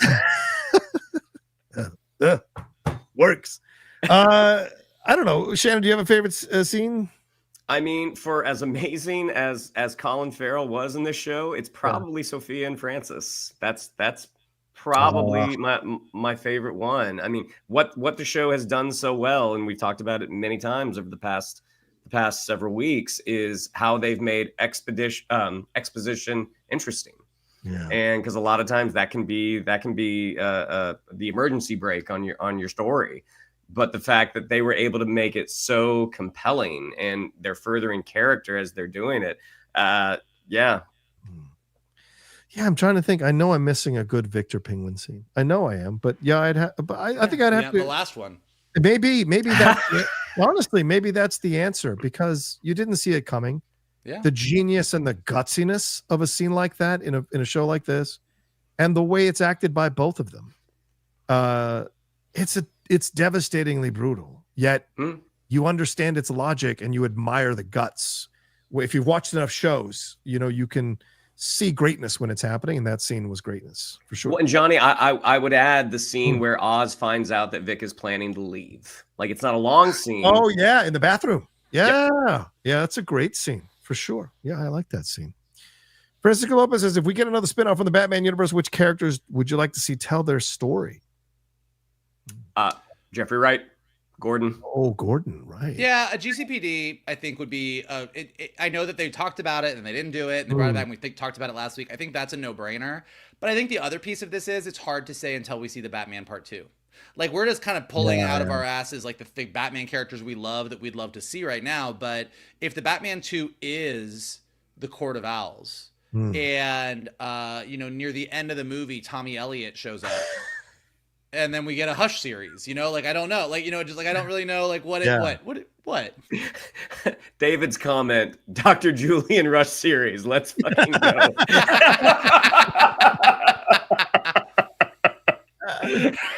Yeah. That would work. Yes, I like this idea. Calendar Man. Let's do it. Calendar Man. I love that idea. And I think this might be, we got a Streamlab one more. Carlos Seal says, I can't wait for the Batman to interrogate the Penguin for whatever reason he interrogates him for in Part 2. Given Colin Farrell's performance, that could be right up there with the Heath Ledger, Christian Bale interrogation scene in a fully different way. But I mean, just the Penguin being like, what? Come on. Am I the only one to speak Spanish here? Rada. Yeah, that scene with Bale and Ledger is my favorite scene in any Batman movie ever. Like that I go back and watch that back and forth all the goddamn time. So if him and Colin can have one, that would be incredible. Do you guys think it would be? Do you guys think they're going to move Robert in to be the Batman, or do you think this is going to stay separate from the James Gunn universe? I think it's going to be separate. Yeah, it's separate. It's separate. This doesn't fit in James Gunn's universe. I mean, I don't disagree with you. I'm just throwing it out there to see what you guys think. All right, one last Streamlab. J Murph 22 says, "What did you think of Mick Giacchino's score? Nice to hear the full theme during the credits. Very unique. Wish it was more present throughout the series. Gets me excited for Skeleton Crew, though. Mick scoring that one as well. Yes, which he tweeted out earlier today, I think. So, what did you guys think? Do you think? What do you think of the score? This isn't a score that I'm going to go back and revisit and like listen to or like have on in the car as I'm driving around. But I think for what it did for the show, it was exactly right for the show. Yeah. The nods that they had to the main film, I thought were really, really nice, especially in this episode. But also the theme, the Penguin theme that was teased. Yeah. The more episodes that were aired, the more it started to stick in my head. So I would like to see it sort of, make its way over to the Batman Part 2. Yeah, I'll agree with that. All right, that's all the Streamlabs and Super Chats people sent in. So let's wrap it up here. Michael, I go to you first. Final thoughts and and where we're going next. What are your thoughts here? I think that this show, maybe even more than the Batman, has made me really invested into this Gotham City and this history of Gotham City and just the really intricate crime, corruption story that Matt Reeves started and Lauren LaFranc picked up the ball and ran with. Colin Farrell might be the best Penguin we've ever had. He's gotten plenty of material. No other Penguin had their own TV show, so he's gotten a lot to chew on, but this is like a Batman villain story for the ages, as far as I'm concerned, and they knocked it out of the park from beginning to end. Okay. Shannon, your final thoughts? Fully agree on the Colin Farrell angle. I mean, not that we have a ton of live action Penguins to choose from. This was very much its own thing, and it was a story that we've never really gotten before. And it was just fascinating to see, and what they were able to do, making a villain your lead. People will talk about The Sopranos, they'll talk about Breaking Bad. This is very much in the running for me with those two series. I mean, granted, those series had several seasons. This has one, maybe two. We'll see. But I think Oswald Cobb up there with Tony Soprano and Walter White, I mean, I think it makes perfect sense. Yeah, I think we get the Penguin. I think all the Penguins have worked for their respective things, right? Like Burgess Meredith was great from that time and that angle you were doing Batman from, right? The whack, whack, it worked. And then you have Danny DeVito with the fishes and all that kind of shit for the Batman Begins, or Returns rather. That works, right? Robin Lord Taylor did a great job as Penguin in Gotham. And so this Penguin is excellent for this Matt Reeves universe. So for me, I think all the Penguins have worked. Do I prefer Collins above them all? Yes, absolutely. But because this show speaks my language more than any of those other projects. But I think they're all equally good for their respective projects and what the tones of those projects were. I think this was an incredible show. I think this was, along with Agatha All Along, we ate really well for 2 months off both of these shows. And at a time when everyone is, coming after comic book stuff, the toxicity has never been at an all-time high in the fandom. It was nice to have two shows like this come out and to thoroughly enjoy them for completely different reasons. But the baseline foundation is they were both good. And it was great to see. And this one, the darkness here, the writing, the direction, the action, the cinematography, everything, they had you glued to your seat throughout, and they were confident in how they told the story, and you were along for the ride all the way to the end, and they paid it off. They paid it off in spades. So a fantastic show for sure. Kevin says, thanks, guys, for an excellent season of debriefs and superb perspectives. Thank you very much for listening to us and watching us. All right, that's it. That's our live spoiler review. Thank you so much for joining us tonight. Thanks for the Streamlabs Super Chats. Thanks for the lively chat. Almost 500 of you were with us tonight throughout the entire show. So thank you so much. Shannon, what do we have to tell them? Yes, if you'd like to follow us on social media, on Twitter, it's at Geek_Buddies. On Instagram, at @the_Geek_Buddies. If you'd like to follow me on social media, on Twitter, it's at Shannon_McClung. On Instagram, it's Shannon the Geek Buddy. If you'd like to follow Mr. Vogel, it is at MKToon. If you'd like to follow Mr. Roca, it is at The Roca Says. Mikey? Go ahead and smash that like button before you leave. Subscribe to Johnny's Outline Nation page. Check out all the amazing content he has got there. If you are listening to us later, go ahead and leave your comments below and let us know what you thought of the Penguin. What did you think of the finale? What do you think of the Batman 2? Where do you think things are going to go? Let us know below. If you're listening to us on a podcast, go ahead and leave us some stars and comments so we go up in the rankings and more people can find us. And as always, the best thing you can do is retweet this video, post it on your socials, send it to your friends, tell them to hang out with your buddies, the Geek Buddies. There you go. And look for our main show happening later this week, possibly tomorrow. We're discussing all kinds of things going on in the world of geekery as well. But thank you so much for hanging out with us. And we'll talk to you next time with another brand new spoiler reviewer episode here, brought to you by the Geek Buddy!